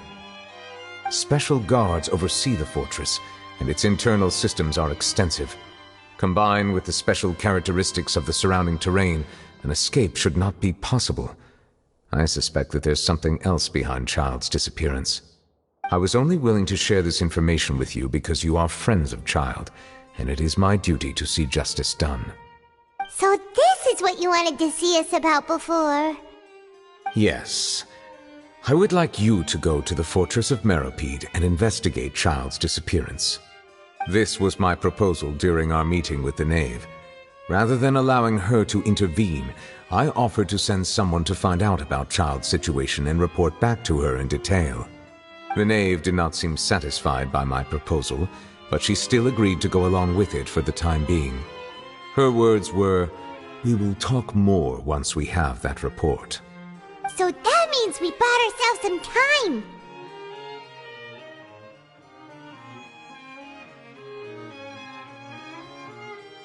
Firstly, you're already acquainted with Child. Your eyes may discern relevant details there that others would miss. And secondly, is the consideration of the unique nature of the Fortress of Meropide. Isn't it just Fontaine's prison? I would not define it so crudely. The Fortress of Meropide is not affiliated with the court system of Fontaine on paper. It has always existed as an autonomous entity. Early in Fontaine's history, criminals were punished with exile, not imprisonment. Even today, sentences against convicted criminals still include exile, just as before. The Fortress of Meropide may seem like a prison, but it should in fact be regarded as a gathering place for exiles. All we do is dispatch guards to keep watch and help maintain security, but we have no right to get involved with any other matters. Although I do have a personal relationship with the administrator there, neither myself nor the courts have the right to be directly involved with the investigation, no matter how serious the grounds. Oh, Paimon gets it now. That's why you need us to conduct our own investigation as a third party, right? Correct. I will arrange false charges against you so that you may secretly investigate inside the fortress during your detention. This will save us a lot of unnecessary trouble. So, are you two willing to accept my proposal?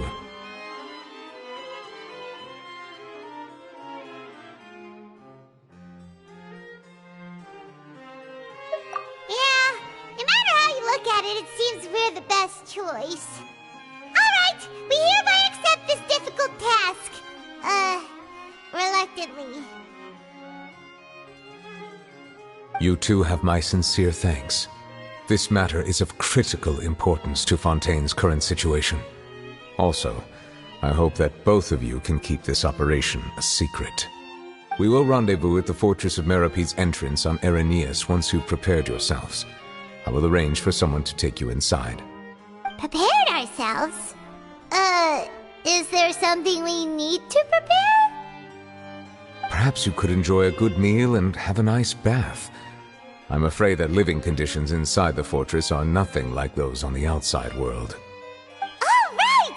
Even though we'll be there on trumped-up charges, we'll be in prison for real. On second thought, is it too late to back out?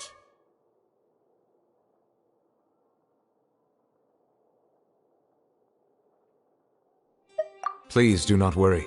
Since you are sacrificing both your time and quality of life for the sake of delivering this report, you will be compensated according to the highest standards permitted to legal staff, regardless of the outcome. Now that's more like it! Come on, traveler, let's go eat the best meal we can find! We'll eat so much that we won't need to eat another meal for a whole month! You're a treat! Are you leaving now? In that case, please take this cake as a token of my personal gratitude.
My name's Fremine. I'm a